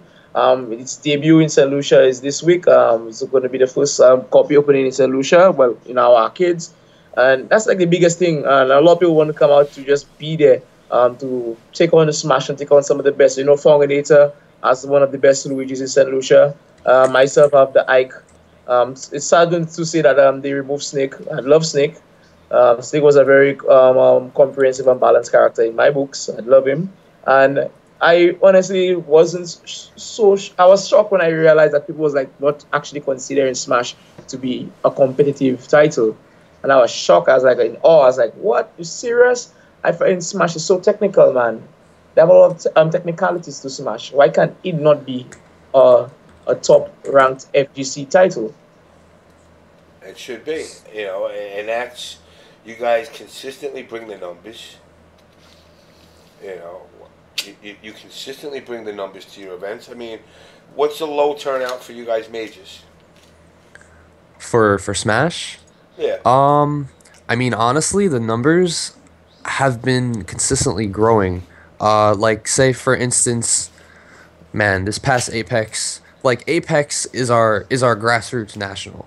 It's your Evo. Yeah, it's pretty big. Like I feel like maybe for Brawl we had like 300 plus. Melee's exploding. Like it might have had like double that.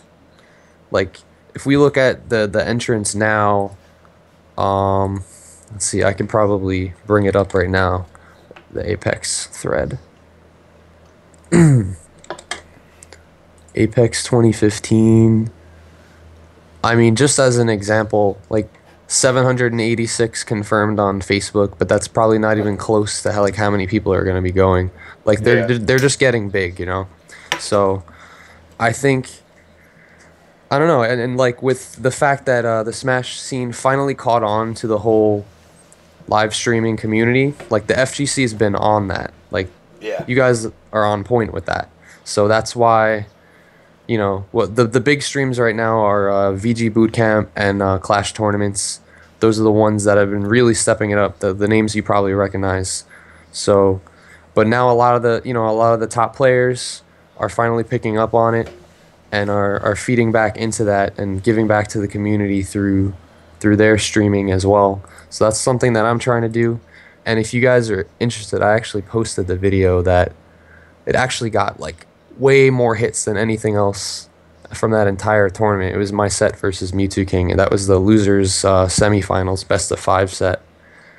I will say this, and I'm going to throw a spoiler. At the end of that video, when you walk away and he's just sitting in that chair, I'm just like, wow. He wants to say something but doesn't know what to say. Ego destroyed. Ego destroyed. I always say to Will, boy, put your defenses up, and boy, don't stop excelling, boy. Try and keep excelling. Because he will try to destroy you. He will try to get you back, bro. He will try to come back at you, or for some form of revenge or penance for what you did to him. So I always say, I believe in you, bro, and your capabilities. You're a strong Smash player. I know for a fact that you at this stage, at this early stage in the game, you've already bodied the best that have been there for many years. I just hope that you remain on top, bro, honestly, and you just get stronger. They have a lot of excuses like, oh, the game just came out, I can't play the game, it's because the game just came out, they have a lot of loopholes, etc., etc., etc. That's just excuses, bro. It's excuses. Thanks, man. No, like the mechanics are very similar to Brawl, as I'm sure you can tell. It's just that there's no longer any crutches for people to lean on as there were in Brawl, where like Meta Knight was like just such a better character than every other character, where you can just pick him up and just beat everyone. But now, no, like that, and it's really about grinding it out. Like, you know how when a new game comes out, any fighting game that comes out, it's about who grinds it out the hardest when the game first starts.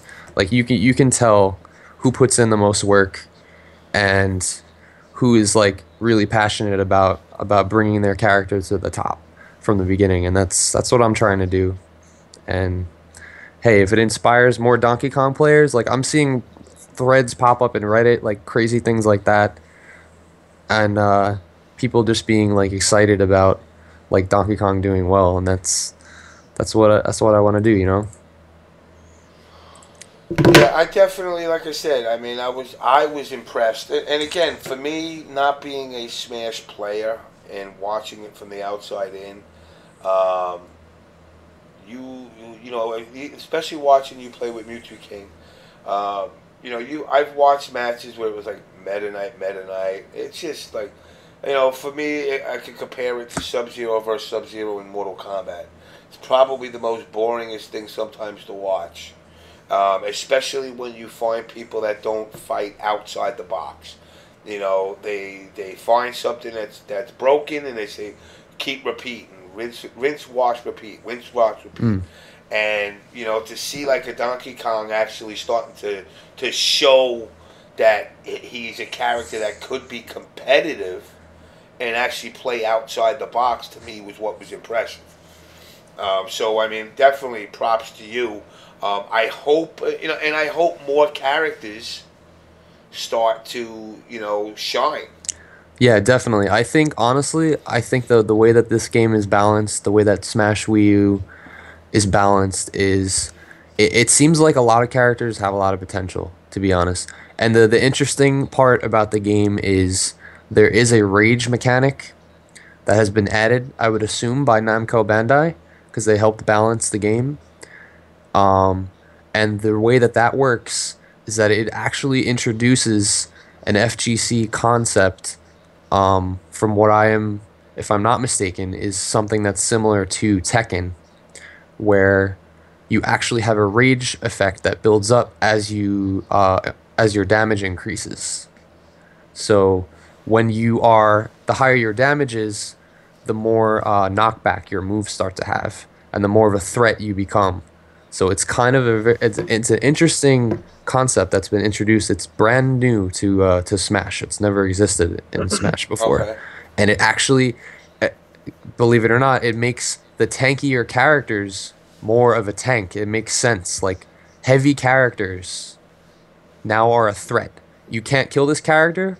Well, guess what? I have mad percent. Now they're gonna kill you with their powerful hits. They're gonna kill you at like half the percent that they normally would. It's like the hug factor. Yeah. So it's really cool, and like it's something that you can definitely bet that I'm gonna be taking advantage of. And other characters like Bowser are gonna take advantage of.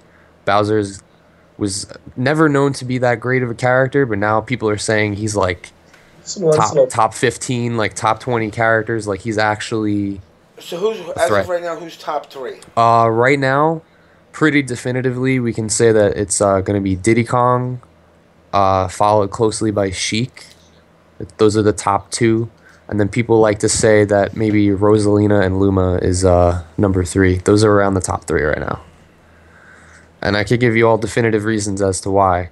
And there actually has been discussion of, whether there's going to be nerfs, patches, this, that. Like we've never had that.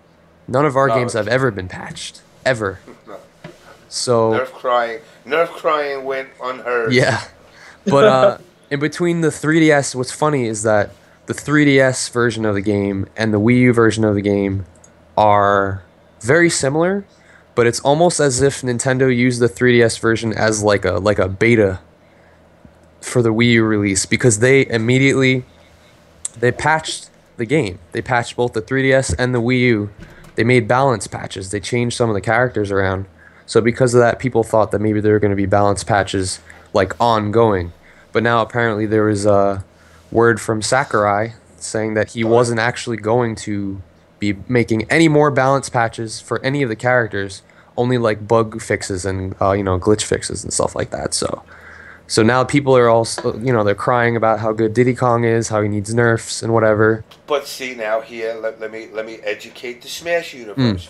Here's the workaround: break the fucking game.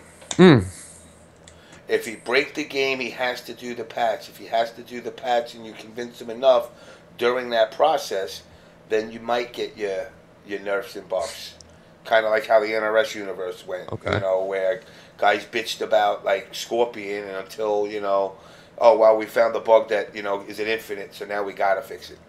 And then since we're doing that, X amount of people bitched about this, so we'll nerf it down a little bit. Unfortunately for the NRS community, they bitched about a character right out the gate without an opportunity to have the character even evolve, to find out, yeah, he does some crazy shit, but he wasn't the end all. Yeah. So I mean that's and again though, the problem with patches is, you consistently change the gameplay.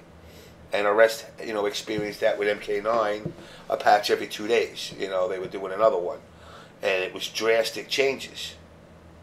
So, somebody like you that might pick up the game that never played it and said, wow, I'm good with Donkey Kong. The next day you go and turn your system on and boom, patch there, now your character sucks. And you're like, what the hell just happened?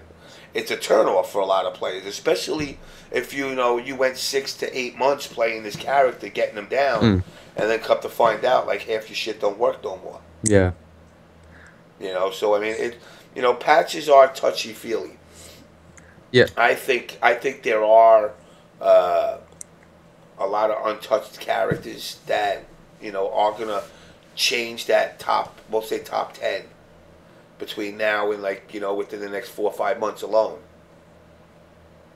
Where you're going to see characters that were top tier here, well now they're not no more. Yeah, honestly, the game has not been out long enough for us to really make any sort of complaints or anything like that. I'd like to let the game develop a little bit more. And then if it comes down to the fact that we need a movement or whatever because I know that characters have been banned in the past in other games. Characters that have been so over centralizing, perhaps. But I mean, I'd like to let the game at least progress more than what it's been out like a month. So let's let the metagame progress a little bit before we start crying about top tiers. Because obviously, if I can show that a mid tier can take out the supposed god tier character, then obviously we have to let the metagame progress a little bit and see what happens. Oh yeah, definitely. I mean, I would wait. If a patch was going to happen 6 to 8 months in. Yeah. 6 to 8 months in, that's when I would do a patch. I agree with that.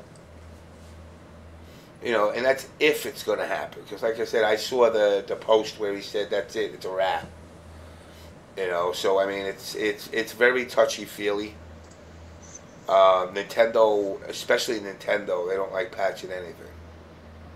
Unless it's an update, a legitimate update that benefits systems usually. That's like, they're notorious for system patches, but not game patches.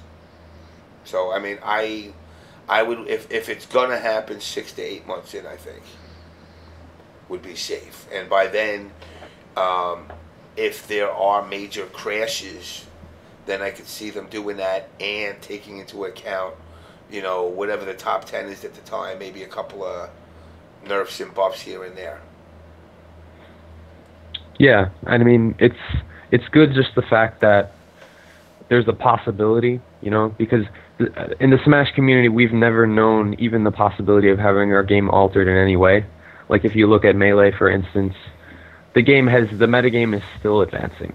Like the game's been out how long, and it's still going strong, and things are still changing. So, I mean, it's just exciting the fact that, like, when I heard that Namco Bandai was helping balance the game, that gave me a lot of hope, because people would say that the last iteration of Smash was not very balanced, and it was kind of true, because there was a large skew between the top tier characters and like the not top tier characters. But I feel like it's definitely a more even balance when we look at Smash 4. So there's definitely going to be a nice spread of character variety. So I think it'll make it interesting to watch. And in that same regard, we've actually cut our stocks down. If you remember, Brawl was 3 stock 8 minute. The uniform for Smash 4 is 2 stock 6 minute right now. Okay. So it's faster paced. It's it's not as long. We're trying to make it viewer friendly and also tournament friendly. The problem with Brawl tournaments is that the tournaments used to run like 10 hours long, like 4-day tournament. Yeah. Like, we're almost in top 8, guys. Like they would never ever end. So that's something that, like, overall, and being a TO myself on Long Island, that's something that I just don't want to have to deal with. It's something that I've actually honestly been jealous of the FGC, is that you guys have games that, they're like 99 seconds. You never go to time unless it's like a super campy, either like character matchup or like player matchup. And things like timeouts would happen like pretty frequently in Brawl when people were playing with money on the line. But now when you say timeout, you mean like mid-match? Timeout meaning like matches would go the full 8 minutes. Oh yeah. 8-minute timer. People would run the timeout and win by percentage. Wow. Yeah. So that was part of the reason why Brawl was not fun to watch at the end of the metagame, when people were doing like Meta Knight versus Ice Climbers and like timing each other out. Like nobody wants to watch that. Like, I mean, I like Ice Climbers. I can't deny it. I'm like, I got a sore spot for them. Especially, didn't they have the unbreakable throw for a while? They still have. Oh yeah. That was what was perfected toward the end. The infinite chain grab, 0 to death. Yeah. Get grabbed, you're dead. That is awesome. That's cheap, bro. That's awesome. But it wasn't easy. But it really wasn't easy to do either, right? No, there was definitely a skill level that was needed to attain that level of mastery on the grabs. But yeah, it got to a point where it's like if you're playing versus a good Ice Climbers player, it's like you're playing another game. It's like you're in their world. They control the neutral. It goes from you get normal punished by a grab to now that grab, that safe grab, shield grab punish becomes your stock. Like it becomes a whole different game. You have to respect like another level of respect. It's crazy. At one time they didn't outlaw him, they didn't ban him. Ice climbers, the use of ice climbers at one time. No. Yeah, no, they never banned. They didn't ban the infinites because that was what ice climbers were. Like that was what they did. If they didn't have that, they wouldn't be what they are. Exactly. They're grappling characters. That's why there's two of them. They have chain grab combos. Otherwise, they're not competitively viable like they should be, you know? So, at the same time, it doesn't make sense to ban that, but there are other things that we do ban, and I know the Smash community probably gets like some hate for the things that we do ban, but at the same time, the game is so versatile and it's so different than other fighting games. Like you don't just have like boundaries on either side. You have blast zones where you can die off the bottom, you can die off the side, you can die off the top. You can kill yourself in the game by not having your own recovery mastered with your character. So there's a lot more rules and a lot more regulations that you have to put into play to prevent like stalling, so that people don't like chill under the level or fly back and forth under the level. That was actually a term. It was coined Scrooging by something that Mewtwo King started doing in a tournament that apparently he did it at a Christmas tournament, and he ruined the tournament because he would fly back and forth under the stage and time people out on Smashville with Meta Knight. So they coined the term Scrooging. So that was banned in tournaments after that.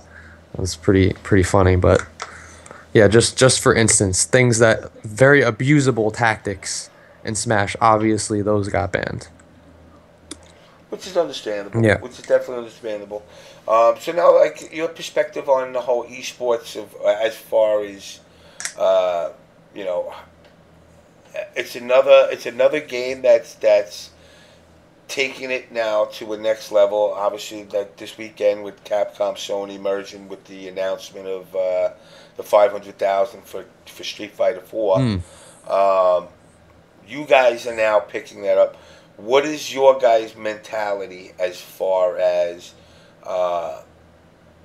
becoming quote unquote esports? I mean, like, one of the things that I always stress is like, you know, I am not all about esports. I'm all about like just doing what you do, enjoy it, and if you can make a couple of bucks off of it, great. But if you're gonna sweat it, then you know I really don't want to deal with you, because at the end of the day, it's like, look, you picked up the game because you enjoyed it and you had fun playing it, not because you were aspiring to be a millionaire. So with the esports picking up now in the Smash community, has the attitude of players stayed the same, gotten better, gotten a little worse? Because the egos always grow once somebody feels like they're becoming esports. The MK community proved that with MLG. So what's the overall mental state of the community right now as far as esports goes? Well, I can tell you, like I said before, we always felt like, as you would say, the redheaded stepchild of the bunch, and that our game just didn't matter. We were competitive, but we didn't exist. And now Nintendo all of a sudden like recognizes the fact that there's a hardcore competitive scene, and we're not going to take that lightly. That's like our community has a voice. We have a large voice on Twitter, on Reddit, and for how long Smash has been around, now that we're finally being noticed, it's not something that we're going to take lightly. So, honestly, my personal goal, and a lot of what has been happening for top Melee players, is they've been picked up by some high-level esports teams already. Like, okay. Melee is at the forefront of it. Like, we got, like, what do we got? We got, like Mango's on Cloud9 now. We have EG picking up players. We have all the top esports teams are finally, they're like, hey, Smash is picking up. Smash has the viewers. We have the top players on Twitch with their streams going all the time. So I guess the companies finally see that there's money to be made, and there's interest, and especially with the new game, with such a mainstream game such as Smash 4, you know, what we should be doing is reaching out to more of these esports companies that might have, you know, a pending interest in Smash, but they haven't branched out yet. So I think that's something. And honestly, personally, I haven't taken this lightly at all. I've always been kind of awaiting an opportunity, and I think this is the time for Smash 4 to shine. So I think we're gonna really take advantage of it. And I don't know that I speak for the entire community, but I know a lot of other people have the same mentality where we feel like we're finally getting somewhere, and we're gonna definitely push it onward, you know. And it's really, for me, it's about being entertaining, being hype. I live for the crowd. Like when I played in front of that crowd, when I played versus Wtih, the reason that I enjoyed it so much, and you can see me in the match, like we're smiling, like having a good time, like we love the game. That's the reason that I play. I love the game. I love the people that I meet. I love traveling, and when we play at those events and you start getting the crowd hype, that's what you live for. And that's really what Smash is all about. It's about getting the crowd hype and just having a good time. So I guess in that sense, and I heard that earlier on the show, that, you know, that's what it's all about. And that's, if you can bring that to the people and if you can give back to the community, then that's what we want to do. And like I said, I've been, you know, I don't want to bring out any unnecessary drama, but I mean, I know there was a incident with the TO for Apex, I guess a couple of months ago, just threats and shit like that, people not understanding the legalities to Project M. Oh, yes. You know, and you go after the guy, and this is where your community still has some growing up to do, because it's the same shit that happens in the rest of the FGC. It's like you're going after a guy who's giving you such an awesome venue and event. I've been to 2 Apex, and I had a ball at both of them. You know, so this guy puts his blood, sweat, and tears into this event. I mean, the last one, of course, it was the fire marshal telling people you can't sit, you got to stand on this side of the door. If it's raining, you got to be on this side of the door. If it's sunny, it's over here. And you're like, really? You know, but he really puts his heart into this. And, you know, to see something like that was kind of a letdown. And that's what I think the Smash community is still, it pretty much still up to par with the rest of the FGC. Because we're still like that. As much as people want to say we're esports now over $500,000 that nobody's even gotten yet. You know, it's like tomorrow Sony could be like, you know what? You motherfuckers got trolled. We're not giving you shit. You know, I mean, it could happen. Reality is it won't. But, you know, as far as the Smash scene, though, there are some shortcomings that I've seen, such as that. But, I mean, overall, my perspective is that they've always, I guess you, as I call you, the redheaded stepchild, as you're the redheaded stepchild now. I feel like they don't interact with other parts of the community too much. And that's something that I think needs to change.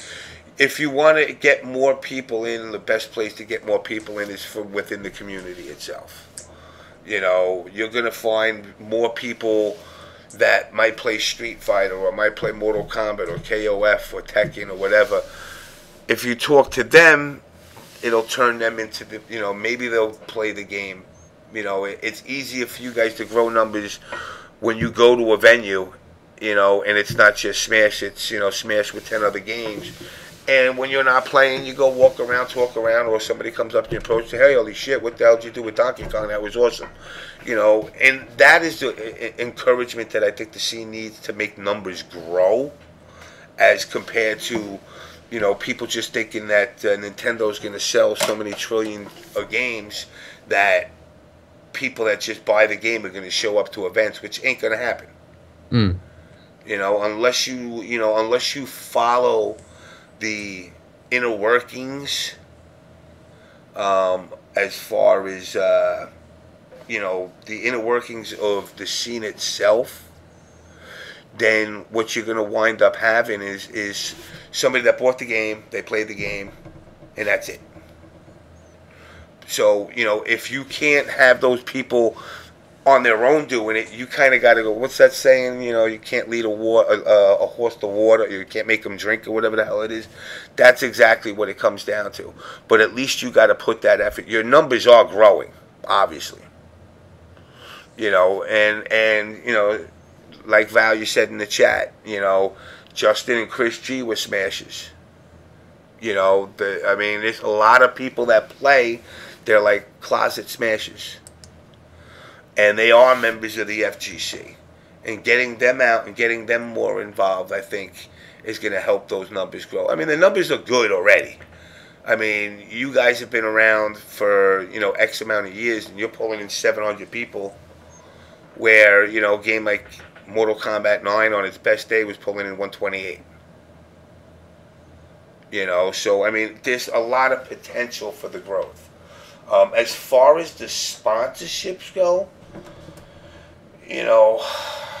I'm a firm believer in most sponsors are full of shit. And I'm not calling anyone out specifically. I'm just saying, in general, they'll promise you the world and deliver you nothing. And I don't know how the sponsorship's been in the Smash scene. I know Cloud9's been good.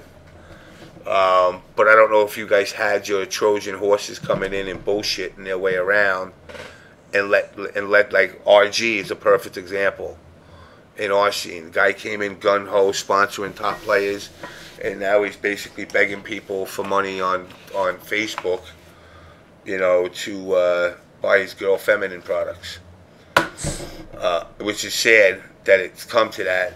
Do you guys have or have you had any negative aspects of sponsorship? As far as I know, it's a lot of, we've had a lot of sponsorships going actually to Melee, like directly from Twitch, like pot bonuses and things like that. Like even at the come up, there was like $1,000 pot bonus from Twitch directly. Things like that. A lot of the Apex qualifying events, we get a lot of like decent sponsorships.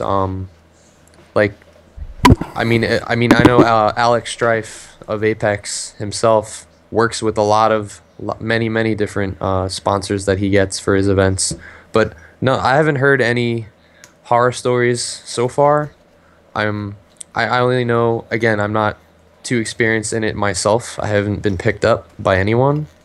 Although I'm a member of Team Crossfire. That's the Long Island Smash TO group that we run on Long Island. We actually host weeklies, and we've been starting to get that going. That's actually something that we were inspired from the FGC to start weeklies. That was never a Smash thing. Smash was always monthlies. We would have like one tournament a month because the scene wasn't, it wasn't growing enough, or it wasn't budding enough for us to get frequent events going. And now that we can have weeklies, like Friday events, now we have Jersey events. We have every Wednesday there's something going on in Jersey. Every Friday there's something going on in New York. Every Saturday, every Sunday. So it's starting to become more of a frequent thing. And I think the more that we get that exposed, then the more that it'll be noticed. But in terms of sponsors bailing, I wouldn't know too much about it. I'm just trying to get. We're at that point where I don't even know that we're at that level. We're just trying to get exposure. Yeah, you're feeling it out with exposure. Exactly. Nothing wrong with that. You're doing it the right way because, again, too many of these other communities within the fighting game community, somebody, it's like that hot girl that says hello and you're like, oh, she's in love with me. Can't she just say hello? Couldn't she just say hello to be civil? In our community, the NRS scene, the minute like $5 more than the normal pop prize came out, all of a sudden, oh, we're going to be esports now. Never materialized. It never materialized, and it won't because it's just not smart business. But the Smash brings numbers, and that's definitely a positive that can help. And I have seen some positive things that are reminiscent of what I've seen with top players in the FGC. Is that, say for instance, Curse Gaming is another esports team. I've seen pictures on Facebook of top Melee players getting equipment shipped to them from like Alienware, from like Astros, like those kind of companies are who are interested in the streamers. So those are the ones that you're just directly going to get stuff from them because you're wearing it and you're on the stream, you're advertising it to the world, and that's the kind of stuff that we've never known. So we will absolutely eat that up. So that's the kind of stuff that that I'm looking for, that people are actually experiencing now in Smash 4. People are getting those kind of things, those kind of deals already. So that's exciting for us. It should be. It should be. Like I said, I like watching the scene grow. I break balls on the Smash people. I like people in the Smash community figuring out if you turn the knob to the left, you actually get warm water out of the shower. So you don't have to come to the event stinking like ass. And again, you were down in St. Martin. It's a great experience to go around and play people from all over the world. And you guys do it so much better than any game I've seen in the FGC. I mean, when you guys come to, whether it was a monthly or a weekly, sometimes you get numbers of 300-400 people showing up to this. Our weekly at like VSM when we were doing it was 12 guys, maybe 15-20 guys on a good night, 30. And that's max. And you guys are getting 100-something people just showing up to do casuals, or just to play, their weekly. Which, speaking of which, the guy AJ that I had on earlier, I introduced you guys. Didn't I introduce you, or did I do Andrew? I think I might introduce Andrew. He's got Smash tournament at Dave and Buster's on 110. January 17th. I mean, it's $100 pop prize he put in, plus, whatever else. And he's trying to get, to gauge the tri-state area Smash scene to see, hey, look, if you want to come down, it's Dave and Buster's, there's booze, there's food, and there's games. I don't know, I mean... Yeah, things like that, honestly, that seems extremely appealing. Like, as our scene will finally start to mature, like, now that it's a brand new game, like, you're going to get, the young ones coming back in, but we've been around long enough. Like, we're maturing. That's, like, something that's more appealing to our community now. And we could definitely take notes on events like that. And that's something that I'm extremely interested in. So that's something that I want to check that out. He said that was in Farmingdale, right? Yeah. Yeah, it's on 110 on the 17th of January. Yeah, that seems awesome. Like, I'm definitely want to check that out. And he's been, constantly reaching out to the Smash scene. But like I said, the Long Island Smash scene, he didn't know anybody. He's not a Smash player at all. Not that I know of. He might be a closet Smasher. Okay. Well, I didn't get a chance to introduce myself to him, but I will definitely reach out to him because I have contacts all over all over in Smash. So. Well, that's what I was telling Andrew as well. I was like, here's an opportunity to, breathe even a little bit more life into this game, and get it out there. And as, other people were saying in the chat, the guy does a cool event. It's not like a stressed out, there's no arguing, There's no, why is my pool not ready? Why is the stream not working? Why is it sunny out? Why is this going on? People just come to have fun and compete at the same time. You can be a serious competitor and still have fun. Mm. You know, and that's something that a lot of people that I see, especially in the NRS scene, you know, they can't seem to separate that. It's like I got to be a super hard competitor. When I'm done competing, okay, then I can have fun. But for the most part, it's kind of like they can't accept the fact that they're going to an event. Maybe they travel across the country, across the world. But why are you here? Is it just to win an event, or is it to meet and make friends with the people in your community? And, you know, like Dave and Buster's, ain't no better way to say, hey, my name's JamessMK, let's fucking have a shot. You know, and it's just, I think it's a win-win situation. You know, I wanted to get you in earlier, but I'll link you to everything before. Yeah, definitely.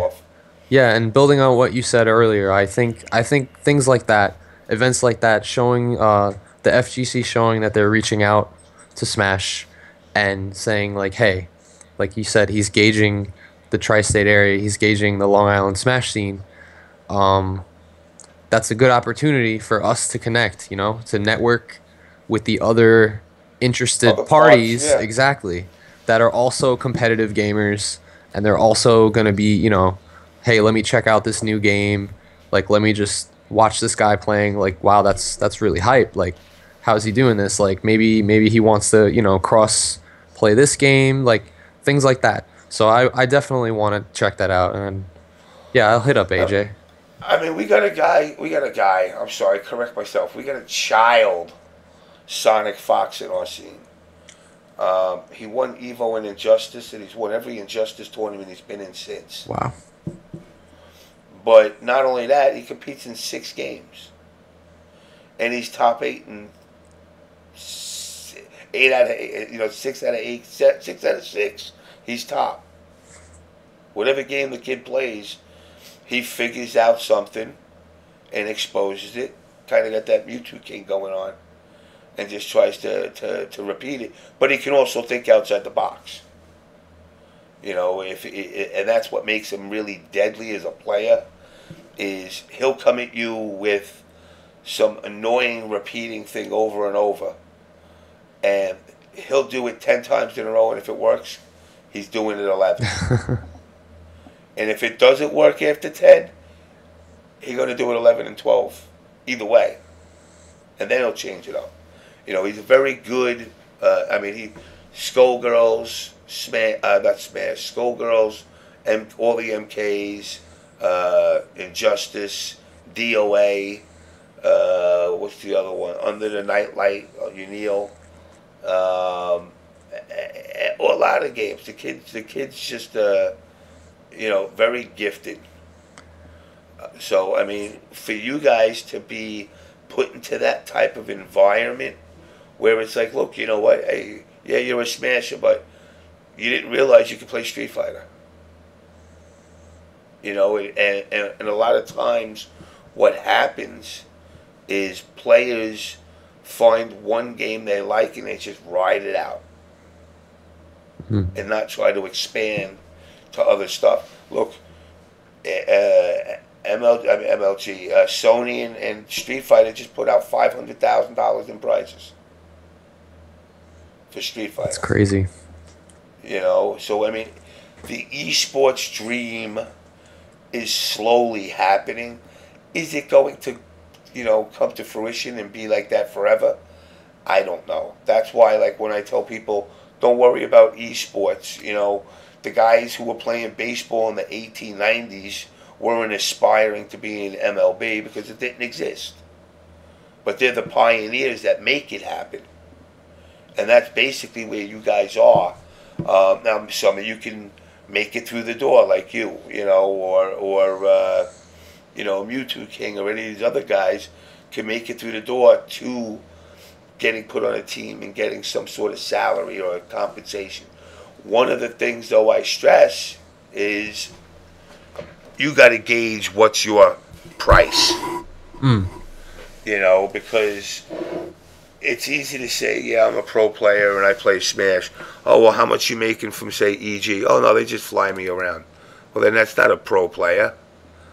That's just somebody that gets flown around, you know, now generate a paycheck off of it. But then again, when you get into that situation, you also need the gift of gab. Because if you're a sponsored player, whoever's sponsoring you wants you to push their product. Not just wear a shirt and say, you know, oh, I'm Steamco, and, you know, well, what's Steamco? Oh, yeah, they make some kind of electric cigarette. No, they make a vapor thing. But you didn't know it because you were just looking at the small picture of getting sponsored. You know, so, I mean, there's a lot of little things that I think the Smash community can learn. And I also see the potential for a lot of things they can learn to avoid, which has kept this scene down.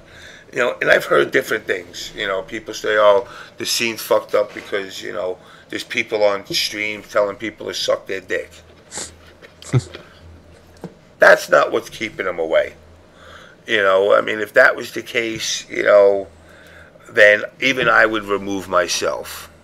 I mean, like, look, well, at least I'll try to curb my vocabulary, which probably wouldn't happen. You know, really what it comes down to is in order to grow it, you guys got to be more proactive with the developers, with sponsors that are out there. I don't know what kind of sponsors you got floating around. Like, I don't even know what Cloud9 does. They make the pads, right? I don't know what they do either, but I just know they're big. They're mostly known for, you know, like the top, like League of Legends kind of things, like pretty much where all the money's at, like yeah. those kind of teams. But yeah, man, like, no, I definitely we're not gonna sleep on the opportunities. Definitely believe that. So no, we're gonna take all this to heart, and like pretty much the job of like people like me and other, you know, other Smash players that are getting into the spotlight or are becoming more social about the game. It's just like you said, is to talk it up and to get the word out and to, you know, to get the right exposure and to not fiend for the, you know, the sponsors too hard. It's honestly, the Smash community has been a lot about putting out content. Like, that's something that we're really trying to capitalize on. And I think that just goes a long way in itself. It's just putting out all these different types of media and types of content. And that's what we're really working toward right now. And I think everything else will kind of fall into place after that. And we'll just kind of seek out the right opportunities. It's not about like, oh my God, I need to get sponsored. Honestly, all I want to do is be able to do what I do a little bit more easily. Like, I want to travel to tournaments, you know? That's what I love to do. I love traveling. I love going around the country. I've gone out of country for this game. If not for Smash, if not for competitive Smash, I wouldn't have probably left the tri-state area other than like going to Canada. Be like, dude, I'm going to Nassau County. Whoa, really? Like, I've been to Toronto like 5 times in the past year. I've been to St. Martin twice in the past 2 years. I've been to E3 in LA. I've been to, you know, I want to branch out even more from there. So, like, that's just one of my passions that I've discovered through competitive gaming is traveling. So, I just want to spread that fever and that passion to other people. And that's really what I'm about. Like, I don't even care about the money, honestly. I just want to like share that passion with other people. And that's kind of like what my stream is about too. So I'm pretty excited about where we are right now. And I'm definitely going to take into consideration everything that you said about exposing our scene and combining it with other budding or existing scenes that have been around for a while, because we definitely have a lot to learn, but I think we can definitely step it up. Yeah, I mean, I agree, and you know, one of the other things is that, you know, I don't want, like I said, a lot of people might say, well, oh man, we don't want to be part of this thing. I'm not telling you to be not to mimic the scene. You guys still got to keep your individuality, but as a Mortal Kombat player who's used to 2 out of 3s, double round, 2-round, double elimination, versus the way you guys do your games, I wouldn't try to say like, oh well, that this scene needs to conform this way. No, it's you do your thing, and you pick and choose out of what you see from the rest of the FGC. Like, okay, that's actually a smart thing to do. Hitting up as many events as you can. Locally, working with cross promoting through locals. Through other TOs that are maybe not Smash, enveloped in Smash totally. Maybe it's an Injustice or Street Fighter, because everybody wants to work with each other. Nobody has the end-all answer to the formula that makes this work, because nobody's done it before. There is nobody that you could be like, all right, you know what, this guy is successful esports fighting game player. What does that even mean? Does he make $1 million a year? That's successful to me. Or does he just travel to events and win a couple of events and then goes to his room at the hotel and just does money matches all night and maybe comes home with $2,000? So I mean, it's really what it comes down to is being able to look at the rest of the scene, but at the same time being able to keep your individuality. Because I do like the way your guys' scene goes. It is fiercely competitive, but it looks like when the pads go down, you guys all get along. Oh yeah, definitely. Yeah. But that's not the case in the rest of the FGC though. There's times where the pad goes down and people want to go to blows beating each other up, and I'm like, you want to fight over a video game, really? Yeah, that's crazy. Like hearing about things like that, like, yeah, we don't really know anything about that in the Smash community. It's crazy in that sense. Like, yeah, we are very competitive. We are very heated in the face of battle, but when it comes down to it, we'll joke around with each other, like trash talk each other, whatever. But when it comes down to it, when we all meet each other up at internationals in like different countries, in different states, we all meet up and we're like a family, honestly, our community. So I think that's part of the reason why we have been constricted and confined amongst ourselves, and we just have to be willing to branch out beyond what we're comfortable with, I So find personally, I'm still like, guys, my mic just screwing around a lot. I have no idea why, but I find personally the Smash community, they're a little bit more softer than the FGC guys. oh, Probably, definitely. yeah, probably Yeah. because of the whole they have the highest stakes in the games they play in the FGC. Yeah. Guys in the esports. I mean, it's again, you guys have come a long way, and you're not done growing. I know D1. D1's doing a great job. A lot of you guys, I see you. A lot of guys in the scene putting effort into making the scene bigger and better. So I mean, again, shout outs to the fact that the Smash scene is doing the esports road. I won't say esports until you're actually seeing esports paychecks. And the same goes for the FGC. $500,000 getting thrown at people, and now all of a sudden, the very same people that were like, "Fuck esports, we don't need this shit," are like, "Man, I'm gonna level up. I'm collecting some money." Yeah. Yeah, first party support is the dream. So, I mean, I'm sure that's definitely going to open a lot of eyes for a lot of people in the FGC, but I don't know if anything like that will ever have happened from Nintendo. But Yeah. that's like beyond a dream come true. So I'm sure that if anything, that's got to be pushed in as the most positive light possible. Like the fact that something like that happened, that's Yeah. incredible. All right, it is 1:30. I am probably gonna have to wrap this up in a little bit. Triforce Guys is not joining us. He had an engagement last minute that he had to attend to. So for all you stream monsters out there that were looking to get their hands on a Triforce sandwich, you're going to have to wait until probably next week. He'll hit me up. But again, props to you for beating Mewtwo King. I mean, honestly, I watched Apex's matches. They were really hype, except for the Japanese player that had to sit down with the shoes off.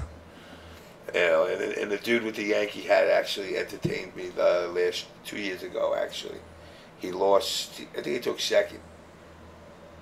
And he was using. Was he using Meta Knight? No. Yeah, I think I know who you're speaking of. Yeah, he was definitely playing Meta Knight. Okay. He's one of the top Japanese players. And it was great watching because, like I said, I don't know the play. I mean, I know you. I mean, I obviously know Mewtwo King, Armada. Cloud. His little Chocobo Lauren girl there. But it's hard to follow a scene when you don't know who the hell the people are. And that's where, like I said, you guys need to be more proactive, getting your names out there. Everybody knows. Do you know who Justin Wong is? Of course. Exactly. And that's the point. It's not just his accomplishments from the game. He's the guy that, people come up to, oh my God, you're Justin, and that in itself, how you react also sets how things are going to go. If you turn around to somebody that says things, get the fuck away from me, you don't know who I am. That's one way, but Justin is the type of guy that, hey, you know what, can I get a picture with you? He'll stop, he'll take pictures, autographs, he'll talk to you about tech. And all the EG guys. Dude, I had a great time with PR Rog in Philly this past weekend. Well, 2 weekends ago, I'm sorry. Of course, shout outs to him and Snake Tits because they were going to the casino to count cards and make $1 million. Unfortunately, for the casino dealer, it's hard to carry when you have to carry so much more money after you take other people's money. So I felt bad for the dealer because he took all their money. So I definitely know they don't have a future in card counting. But, again, it's all about the socializing. Socializing with each other and getting the names out there. That's how the scene grows. And it doesn't go to just the top players. I mean, like... It goes to the personalities. The people that have the enthusiasm and the charisma. That's what it's about. Those people have to shine. I'm actually happy that after your success against Mewtwo King that you actually decided to stream. You actually built on your self-esteem, I guess, as a player. And you're trying to get yourself out there, and that's good. That's a plus up for you, Will. Yeah, honestly, I've always been a pretty, I guess a kind of a humble player. I don't really think of myself as anything too great. But once you get to that point where it's like, hey, I can beat these top players. Maybe I matter more than I think, and maybe I should take a stand for myself and start to build up the community more since I have this position. So that's something that I definitely want to do, and I'm not holding back. I have a weekly stream schedule set up. I'm streaming Monday through Friday. If you guys want to check out my stream, it's what time you stream at? Well, I stream in the mornings from Monday to Wednesday, 10 a.m. to 1:30 p.m. Eastern Standard Time. And other than tonight, because I held off on tonight because I know you wanted me to have me on the show. But I really just started the schedule today. Also on Monday through Wednesday, it'll be 11 p.m. to 1:30 a.m. Again, that's all listed on my Twitch channel and right on the offline page if you guys wanted to check out if you're ever interested in looking at top level Smash 4 play, again, that's my my link there, DK Will. If you guys want to check it out. I'm interested in you teaching me some top level playing with Ike for the Smash 4. Instead, we have a problem with that. Before, like when we just started doing source cons, I would take part in some of the source con titles. So even once I ended up coming third in a Street Fighter, that's an Alpha free tournament, and the guy was like, "You can be tournament organizer and winning stuff." So gaming for me took a backseat from back then. But as you said, that I want to go around, establish the same guys at KPPXD. I have so much more over here. I'm managing them as the team manager. I want to go around the different events, and the events that matter, I want to take part in it. It was a pleasure fighting you. You're a brilliant Smash player. One of the best I've ever seen, I'll be honest. Especially with DK. I never expected DK to like how you fought me with DK. So if you keep like pointers, I'll definitely tune into your stream. Trust me. Of course, man. Yeah, just hit me up. I'll hook you up if you want to learn Ike, man. I got videos. I can hook you up, man. Sweet. So I'm gonna just say my regards tonight. I have to leave because I need to get at least 3 hours of sleep for me to get up at 5 for me to go to work. Thanks, man, James, for having me on the show, talking about my scene over in the Caribbean. Well, we're going to definitely want to keep bringing you around because I want to really get up-to-date stuff going on. I want to keep it live as far as the growth of the CEA and the events that are going to go on. And really, I've said this from the day I met you, I really think it's such an untapped area, and it's definitely something that it needs to grow. Right now everybody knows, obviously, Japan, Europe, America. Yeah. It's like the whole lower half of this planet don't exist. And as I said, that's a sad thing. Even the satellite, whatever signals we get off the satellite, like straps. We pick up strap signals and we transfer that into data and we use it as cable vision. We're really not that connected to the world in our region. We're like a black hole, basically. Well, we're gonna try to change that around. Yeah, man, please. But Firewall, you there? Yeah, I'm here, James. How you doing, man? Oh, okay. Good, sir. Who's smashing, by the way? That's me. I'm streaming MK right now. Are you? Yeah. Are you getting bodied? No, actually, it's 1-1 right now. I'm playing Shujinki Dink. Oh, okay. Quan Chi. Damn, look at that. I got a fucking memory like a cat. But, so, obviously, introduce yourself while you're playing so people know who you are. Well, I'm Firewall. I stream MK 5 days a week. I just recently got into the competitive side of the community. Thanks to AJ and Phil and stuff like that, and BPK and Dave and Buster's tournaments. And then I took a shot at going to a major at NEC and played pretty well. I was very happy with myself. I got pretty far. I won a few matches, and just loving the scene, man. Like going to an event, checking out you guys, bullshitting with you guys after.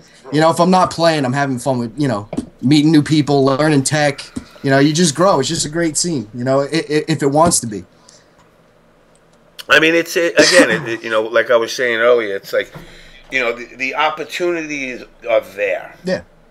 If you don't want to do it, if you want to sit like an emo in your room all day and just fucking play money matches, that's on you. But, whether you win, if you win, you're going to leave saying you had the greatest time ever. But if you lose, you had a miserable time? Fuck no. I got knocked out. I got sent to losers by Newbie and then got knocked out, I think in losers finals, one shy of top 8 by Newbie. What did I do?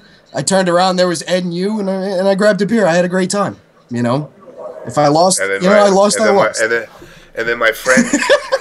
Who got me sick, by the way. I'm pretty sure he got Ed and I sick.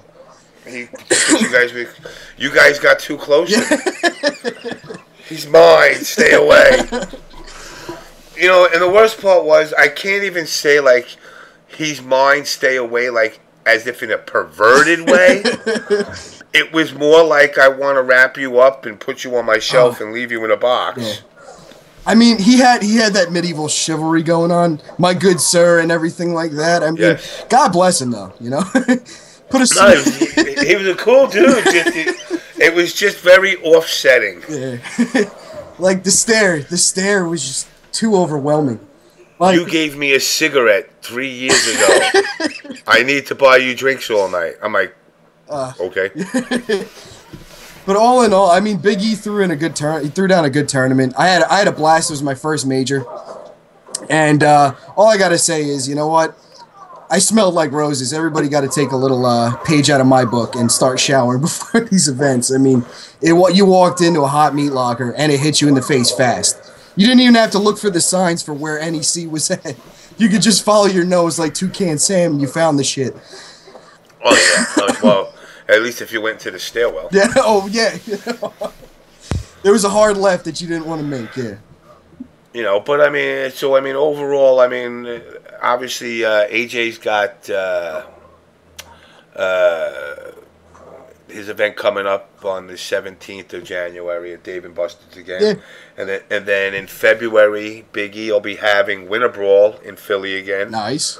And then after that, it's Summer Jam. Nice. And it calms down. But then you got Final Round down in Atlanta coming up. And again, Will, like a lot of these events now are bringing the Smash is basically becoming a staple to them. And, you know, one of the things that, you know, worries me at times is I don't know if it's a lack of knowledge or a lack of the willingness to support them. Yeah. You know, because look, you know, Eva brought numbers. Well, I watch it. Know? I don't even play it. I'm an MK9 player. I casually play Injustice and Killer Instinct, but I still sit down and watch like Boot Camp, and I'll watch them play. I mean, I find it entertaining. I don't understand the game, but you know, I watch it. I like it. I mean, I'll admit I get a little confused with it. Nowhere near, you know, Marvel. Yeah. Oh, yeah. You know, it just looks like Picasso jerked off on a fucking painting and splattered everywhere. It's like 15 people coming in, like in the background there's James waving. Like you have no idea where these characters are coming from. People jumping in. I'm like, you know, 128 combo. You know, I'm like, geez, how do you follow this? How do you not have a seizure playing this for extended periods of time? One and done. One and done. That's to me the worst mechanic in any fighting game. If I hit you once, you're dead. Yeah. It's like, wait, is this a competitive fighting game or first time? And then eventually somebody turns red and black, and then I have no clue. Like everybody starts dying, and then all of a sudden it's like, you know, one Virgil kills everybody, and I'm like, I have no idea how to follow this. But you know what? Again, watching it and listening to how that crowd gets. Oh yeah, yeah. You know, I think potentially the most hyped crowds are the Smash crowd and the Marvel crowd. Well, you saw it the minute I walked in, because pool started at 2 at NEC for Mortal Kombat. I came a little early to do a few casuals and stuff like that. Found out I was in the last pool, and every 20 seconds there was just big outbursts at the Marvel crowd, and I was just like, I want that.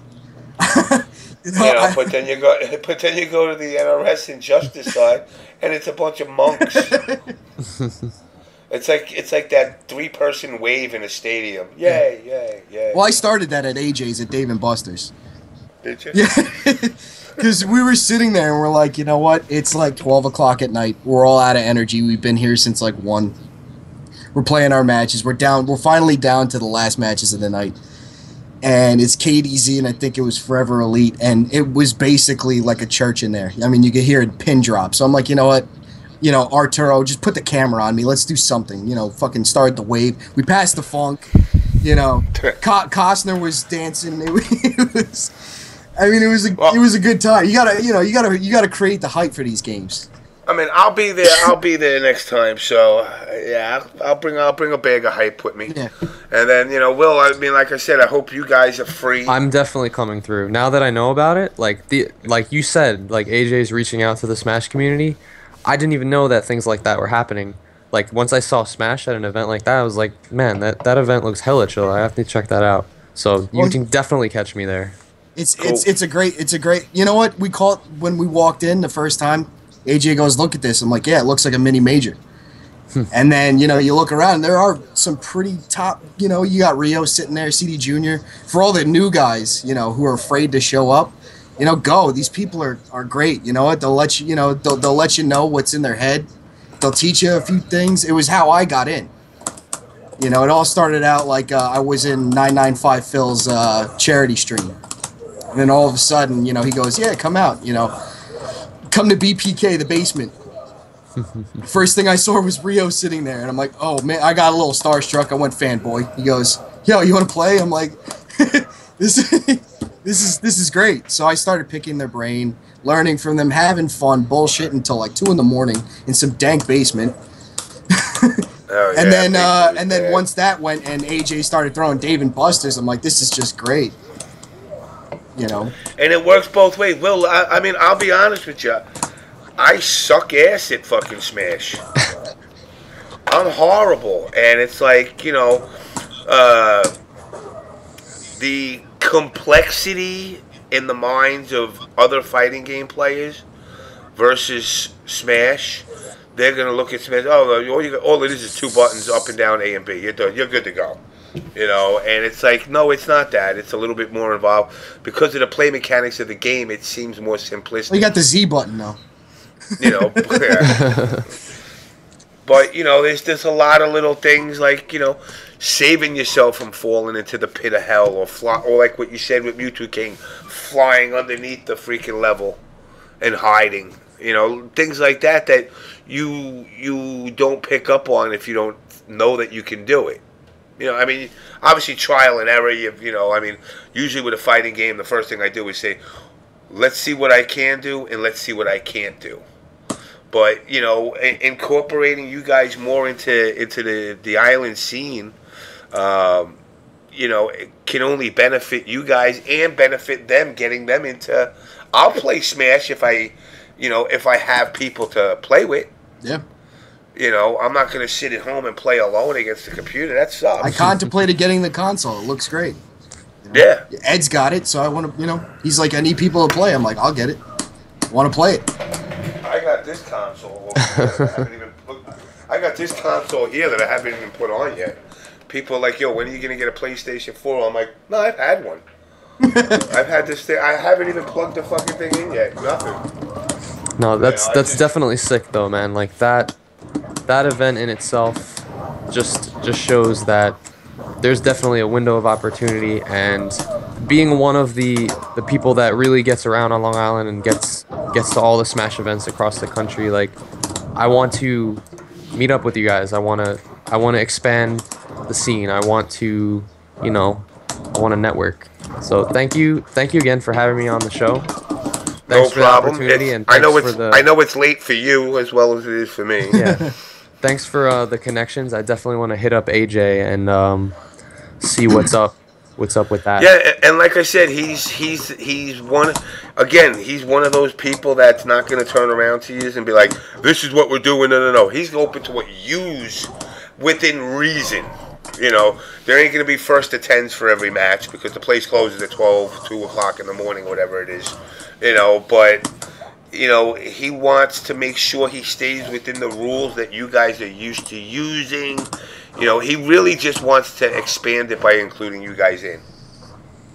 Yeah. So, he definitely is willing to work with you guys. So, hopefully I catch you there on the 17th of January. Definitely. I bookmarked it already. So, again, thank you. And by the way, thank you for the opportunity. Thanks for having me on the show. I got to ask you a side question that has nothing to do with this. The wedding photo. Who's that blonde you were dancing with? Oh, that's my friend from high school. She's married now. So. She's actually married. Unfortunately, she just recently. Yeah. That was at her wedding. I was gonna say. I was having I don't know if you could tell, but I was having a hell. I could tell you were having a really good time at that fucking wedding. Yeah, I know. Yeah. That's the thing about people think that Smash players, they're like they're kiddie, they're immature. No, we know how to have a good time. There's enough of us that have been around long enough that we know how to party. You already know. So. What's your favorite animal? What's my favorite what? Animal. My favorite animal? Yep. Mako shark. I usually go with dolphin, just because they're extremely intelligent, and I've always been interested in that. So there you go, Toro. Will's is the dolphin, and what was that, Steve? Mako shark. And the Mako shark. Because it's the fastest fish in the water. It takes down tuna. It could take down whales. And it's absolutely delicious. And when you catch them, they go airborne. So you want to see something like 300-400 pounds come out of the water, and you're strapped to it. It's an eye-opening experience. you want to know what takes down a whale faster? What? Fucking harpoon. A harpoon does, yeah. One shot, done. Or I could say a Japanese man. Watching that Whale Wars. I liked that show when that shit came on. Well, they got reckless. They were throwing stupid shit at boats and yeah, they're like, yo, Japanese are armed to the teeth. Let's throw some fucking gunk at their boat. Like PETA of the water. And I'm surprised these people weren't arrested or shot. They did get arrested in Australia, I think. Oh, did they? That's why the show ended. They took their boats away from them. Yeah, that was a smart move on your career. Let's put piss and shit in a bottle and throw it in a boat. Not the brightest of people.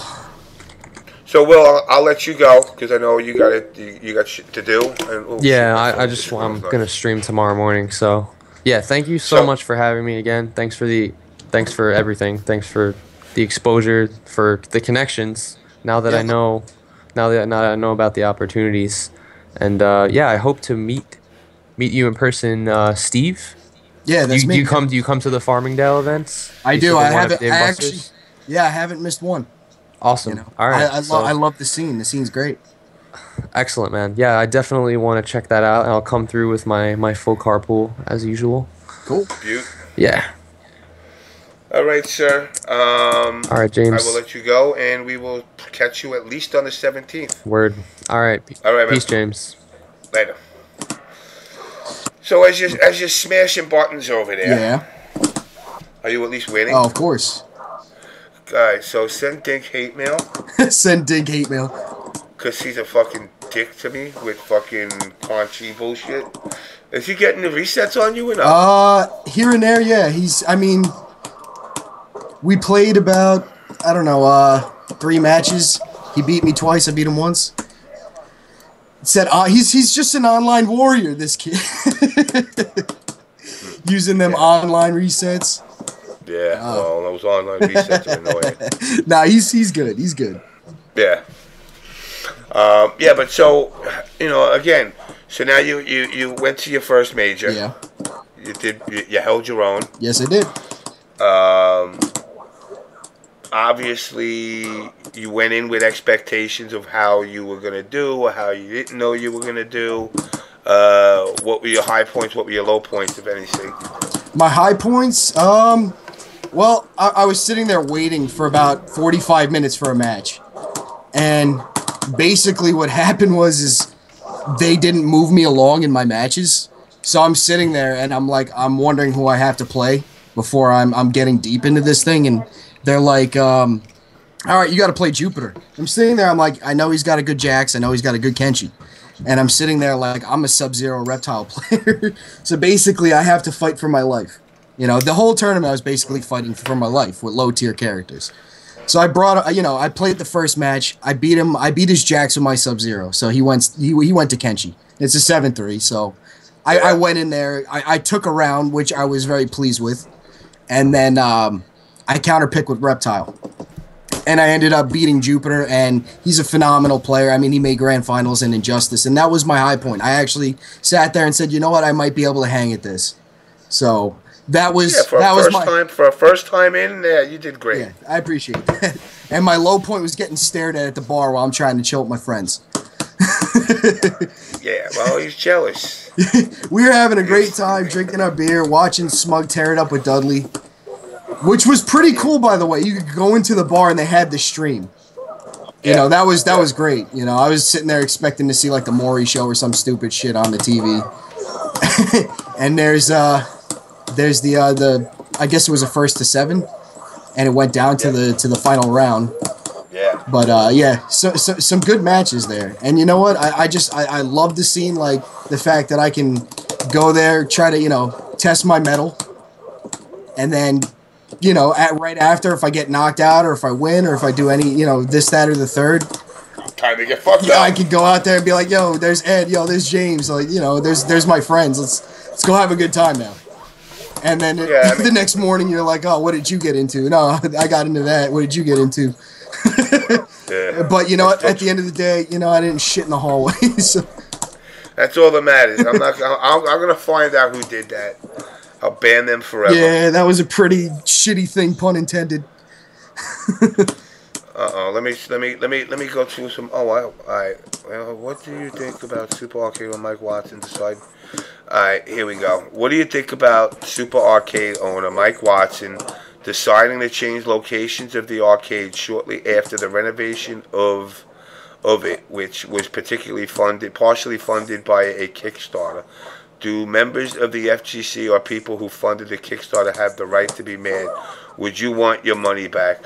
You know, I don't know if you should be mad that he's moving locations, if it's a matter of, and I understand that work was done, but if it was necessary work that needed to be done just to stay open, you can't be mad at them.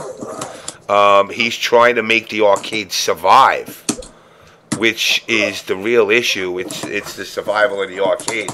And if he has a place A that he's paying $12,000 a month rent versus place B that's $8,000, which is not too far away, you know, he should be. I think it's a smart move for him to try and save the money. Yeah. You know, so I mean, I'm not going to sit there and say you don't have a right to be mad or a right to question it. I'm just saying, you know, do it in a diplomatic or politically PC way if you're really that jonesing for an answer. But to be honest, I'm answering for him. I don't know what he would say, but I pretty much would lean on, like, he's probably looking at it and going, I'm paying too much rent. You know, so, I mean, that's really what it comes down to. Is this Ask FM time? Yeah, to my Ask FM No, I get to be on for Ask FM time. This is like a dream come true. Alright, let's see what we got here. If given a chance to land a solid slap on anyone in the FGC, who would you slap? I have to plead the fifth. You know why? This community, if you say it, they'll be like, he threatened me. Yeah, I agree with that. Smart move. What if Ski Sonic wanted to buy me a beer? I would take the beer and smash it over his head. No. Listen, I may not agree with Ski Sonic on a lot of things. I don't hate the guy as much as I say it sometimes. Like, I don't want nothing ill will to happen to him. Sometimes I tend to speak tongue-in-cheek. I did feel disrespected. I felt that the community was disrespected by him. But if he said, hey, let me buy you a beer, I'd sit down and have a beer with him. I'd buy him a beer back. Have you played the new Guilty Gear? I cannot tell a lie. No, I have not. Not that I don't want to. I just don't have the time. What else do we got? Did you ever think about leaving the FGC again? Absolutely. Sometimes when I see the dumb shit that does happen, it just gets frustrating. It gets frustrating to the point where I do say, why am I bothering? But then I meet people like Steve and Ed and fucking Will, you know, and go to fucking events to have people stare at me all fucking event. And it makes it worth it. Well, I had a few people come up to me, you know, and say I watch your stream, and it was great. And then I was hanging out with you, and like the Red Sea separates. You know, it was kind of like an honor to have, you know, to sit there and have a beer and hang out. You know, it was just a fun time, you know, and I think, you know what, we can pull together and make this happen, like, you know, make that awesome community that we want, you know, like I love the competitive side of the scene, I really do, because it just pushes you to become better at this, find new stuff, and then at the end of the day, you know what, you come together and you have a beer over it. I just enjoy that part of it just as much. It was funny because I was rooming. My buddy flew in from Vegas, and we roomed together, and we were talking about what fun we were gonna have at this event. And I'm like, to be honest, I'll probably have more fun after the fact that I played than actually playing sometimes. And and that's what should happen. Yeah.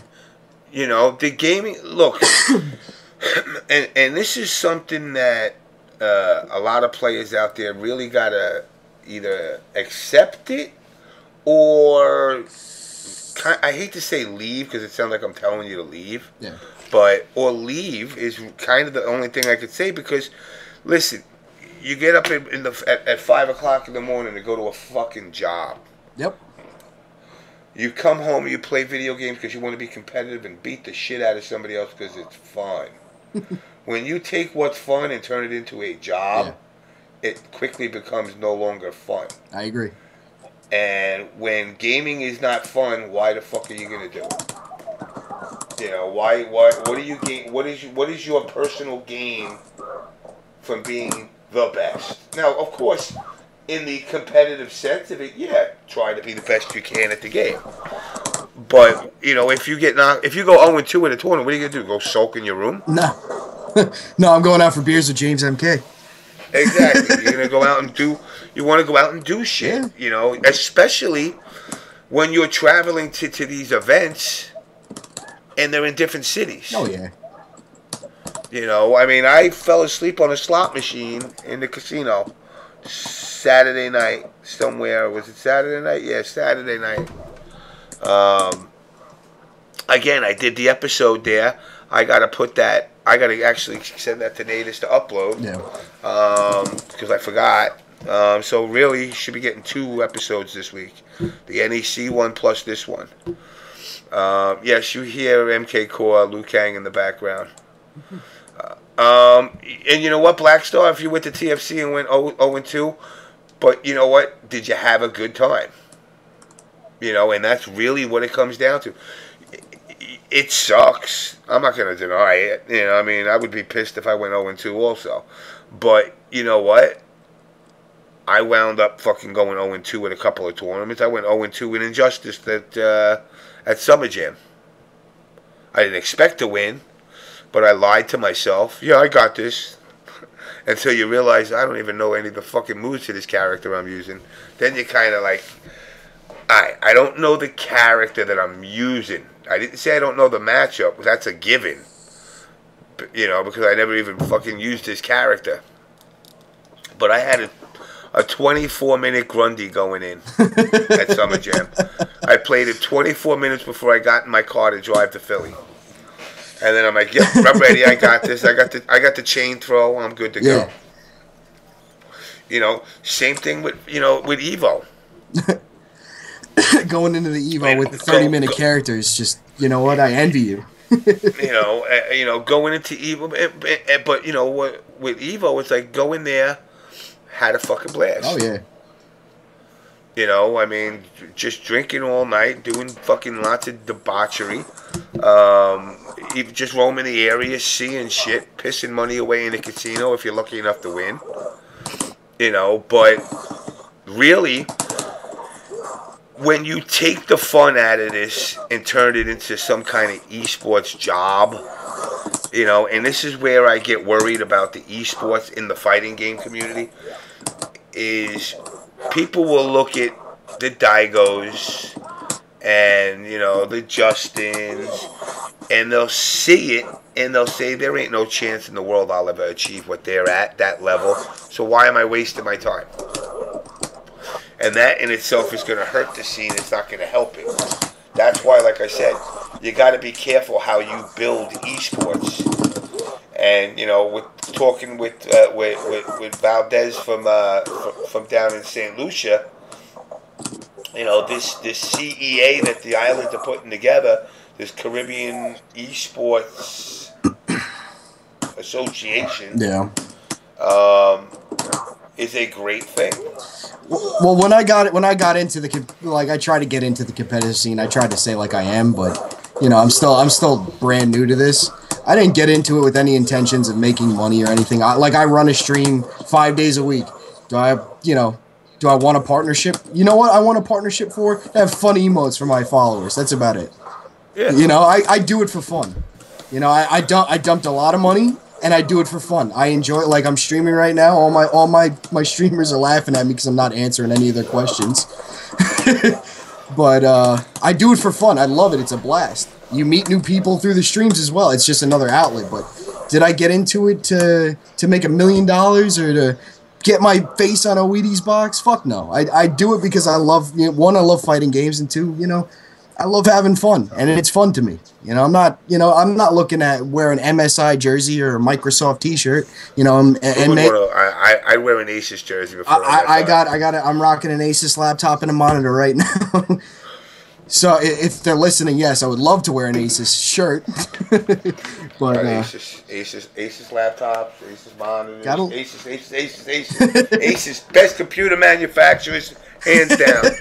But if you need a motherboard and you don't get Asus, you hate America. Yeah. Well, like I said, I walked in to AJ and Phil's, and I'm like, you know what, I don't know what to expect. But one thing I was hoping for was good people and a good time, and to, you know, learn a little bit about fighting games. Well, turns out I learned a lot, and there's fucking awesome people, so that's what I want. Out of everything, I don't want $1 million. I want to have fun with this. At the end of the day, I want to say, you know what, even if I did win, lose, draw, Evo champ, paper champ, I had fun. Yep. I had fun. Well, I am going to wrap this stream up, guys, and I know people are going to be like, oh, man, I'm going to see if I got any more Ask FM questions before I wrap this shindig up. No, wow. Yeah, I'm like empty on the questions. They must be blocking me. Some of the stuff that comes out of Ask FM is the funniest stuff I've ever heard. The wet taco thing or whatever you were talking about in the bar. The rain, the tacos, or some stupid shit. Yeah, What? Let's see what I got in here. Anything that's pertinent. Do you prefer skiing or snowboarding? Neither. I prefer sleep. Yeah. Sounds like you're siding with the butthurt NRS players that play KI. Realize they are going to be playing KI when Street Fighter V drops. Nah, I wouldn't go that far.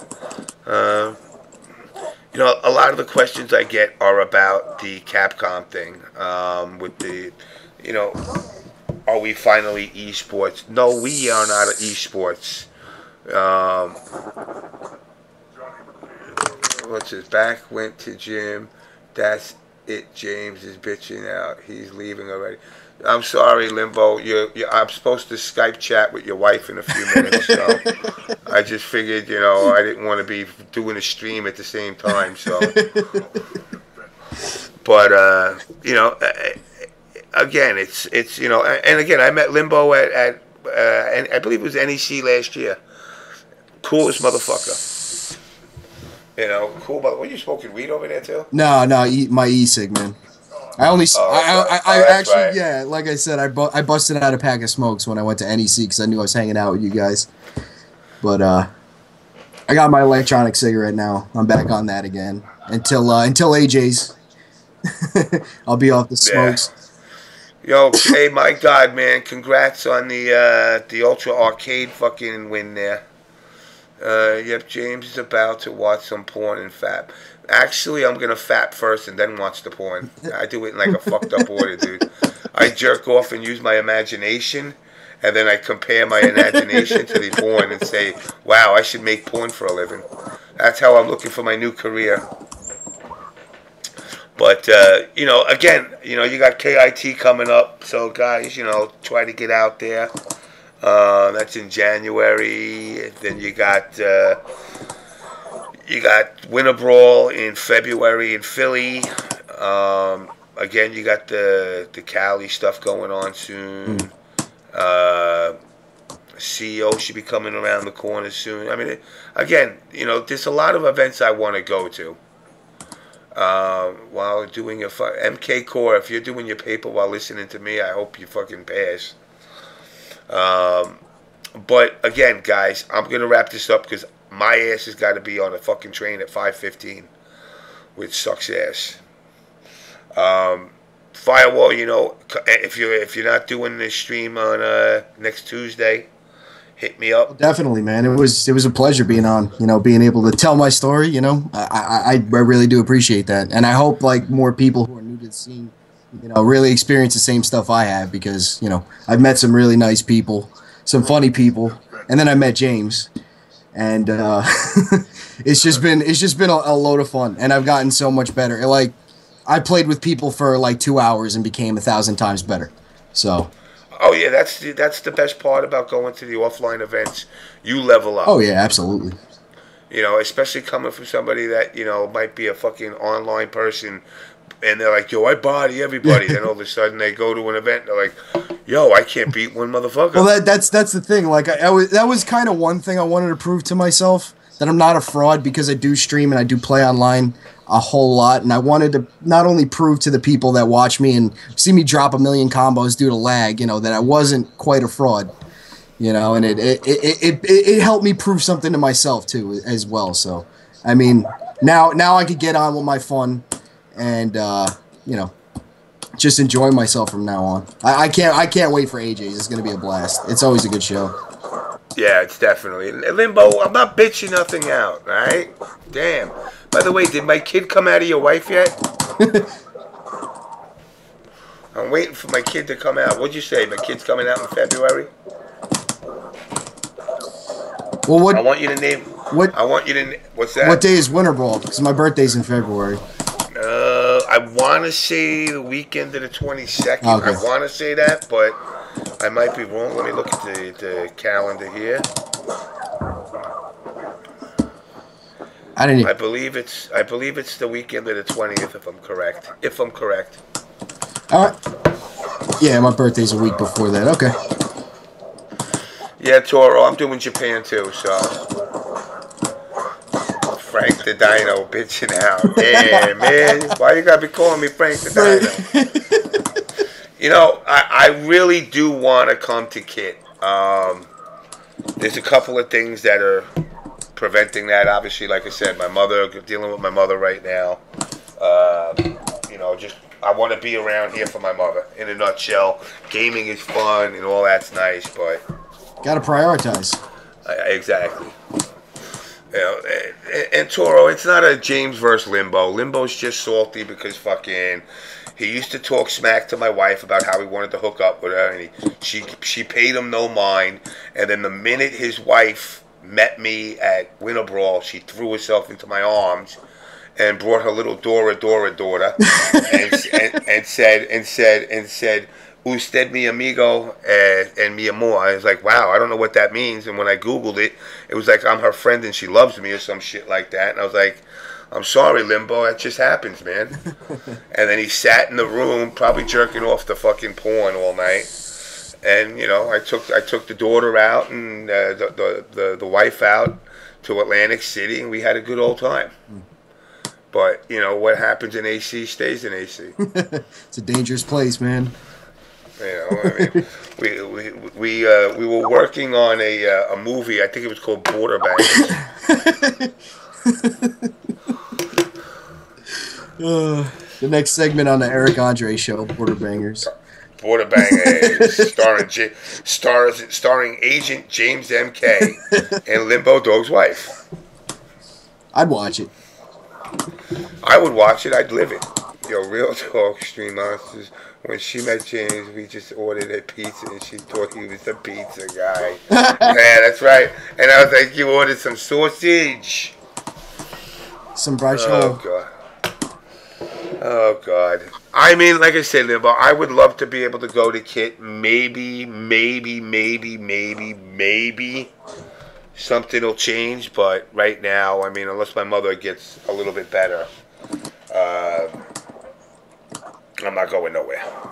Yeah, at least in February, like I said, Winterboro is a 2-hour drive. Yeah, we got to make something happen on that. I'm definitely going to that. Yeah, definitely. It's close. I mean, it's, you know, basically I popped out of my hotel room and I was home in a few hours. It was great.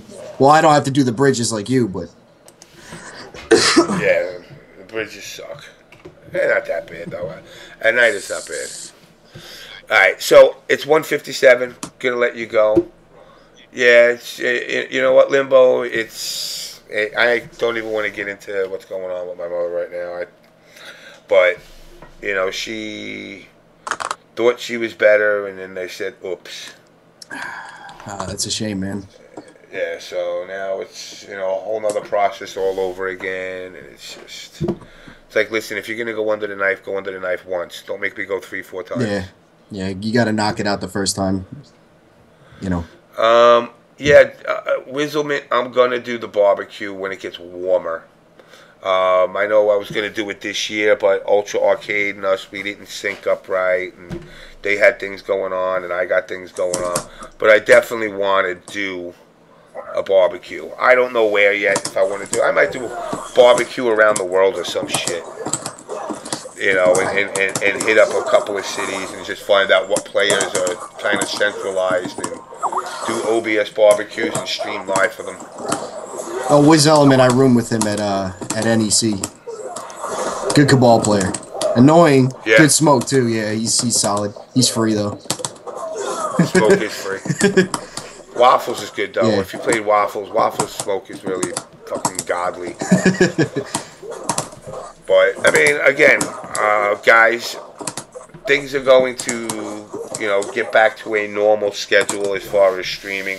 For those that I had mentioned to about teaching the whole data aspect and bringing on some programmers, I'm shooting for, you know, first week of 2015 to do the first, I guess, class, if you want to call it a class. And now the Ask FM questions are coming. You know, I knew if I gave you some time.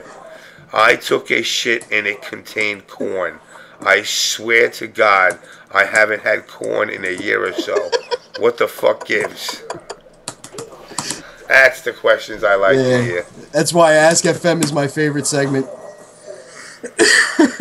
This is Ski. I'm actually tired of my name being mentioned here. I don't know who the fuck you are, so I would prefer that it stopped.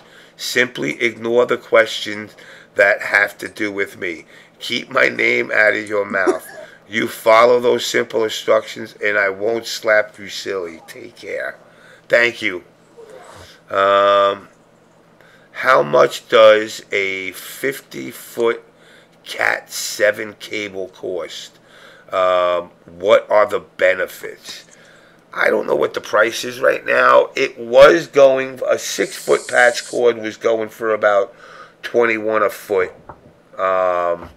The benefit to it is better bandwidth and the ability to split the pairs up at will rather than having to actually open up a jack or cut off a connector and split it up that way. You could actually do it like via like a micro AT connector on fiber. You actually have each individual wire and you could use them to depending on how many pairs you need, you could actually just split it up with just inserting into the jack rather than having to redo the whole thing. Do you like it when girls spread their butt cheeks while hitting it doggy? Do you enjoy looking at their pucker holes while you nail the Gina or the Gina? Of course, who doesn't like to look at the Gina? The pucker hole, well put. System maintenance, upgrading Ask FM to make it better. What the fuck is that? Dude, Ask FM just crashed. Not Really? not Ask FM. Not my favorite. Ask FM just crashed, for real? Yeah, system maintenance. Sorry, guys. We went to system maintenance. What do we know? I want to expose him. Let's see. I called out his brother. Yeah, so, alright, guys. Fire, I'm going to let you split. I'm wrapping this up. All right. Like I said, you're always welcome on. You just hit me up and let me know. Yeah, if you want me on next Tuesday, I'll be on. Yeah. Absolutely. But yeah, I've kind of done like a little simul stream, you know, letting people know, you know, they're like, "What's the On Blast show?" I'm telling them like, it's give me the link to you right now that you're streaming from. Put it in the chat. All right. Well, I'm gonna have to eat this X-ray, and probably eat this round. I just got to get back onto the website. I kind of clicked it off once I got into the Skype chat. Top Taco 916. There's nothing wrong with eating ass. There's nothing. You never go ass to mouth. Unless you have them doing it. That's just a power. We call that a power play. Yeah. I don't do that. You do now. All right. Let me plug it in. Why is that gone? Now my chat's gone.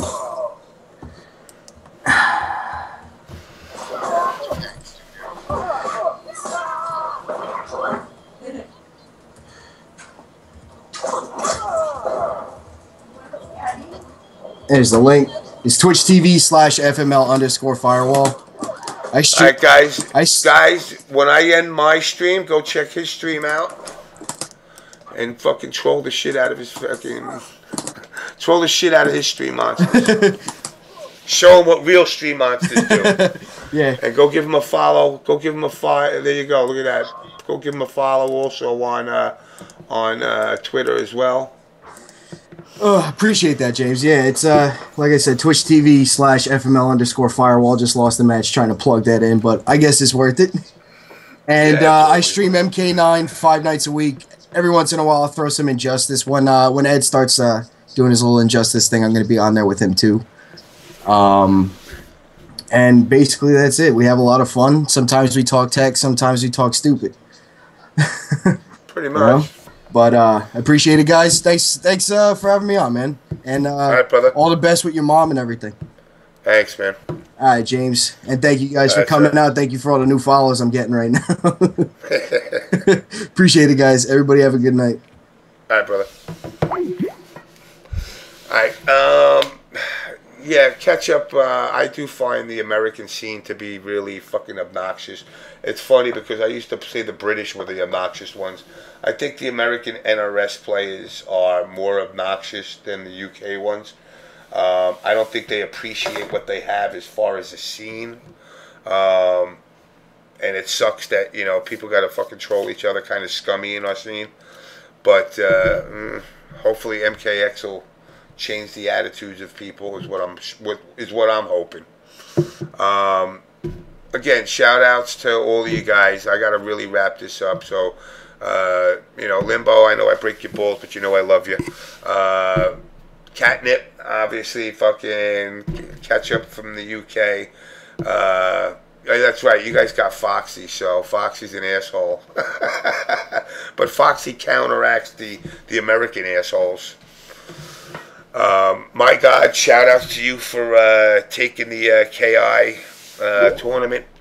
Uh-oh. What is this?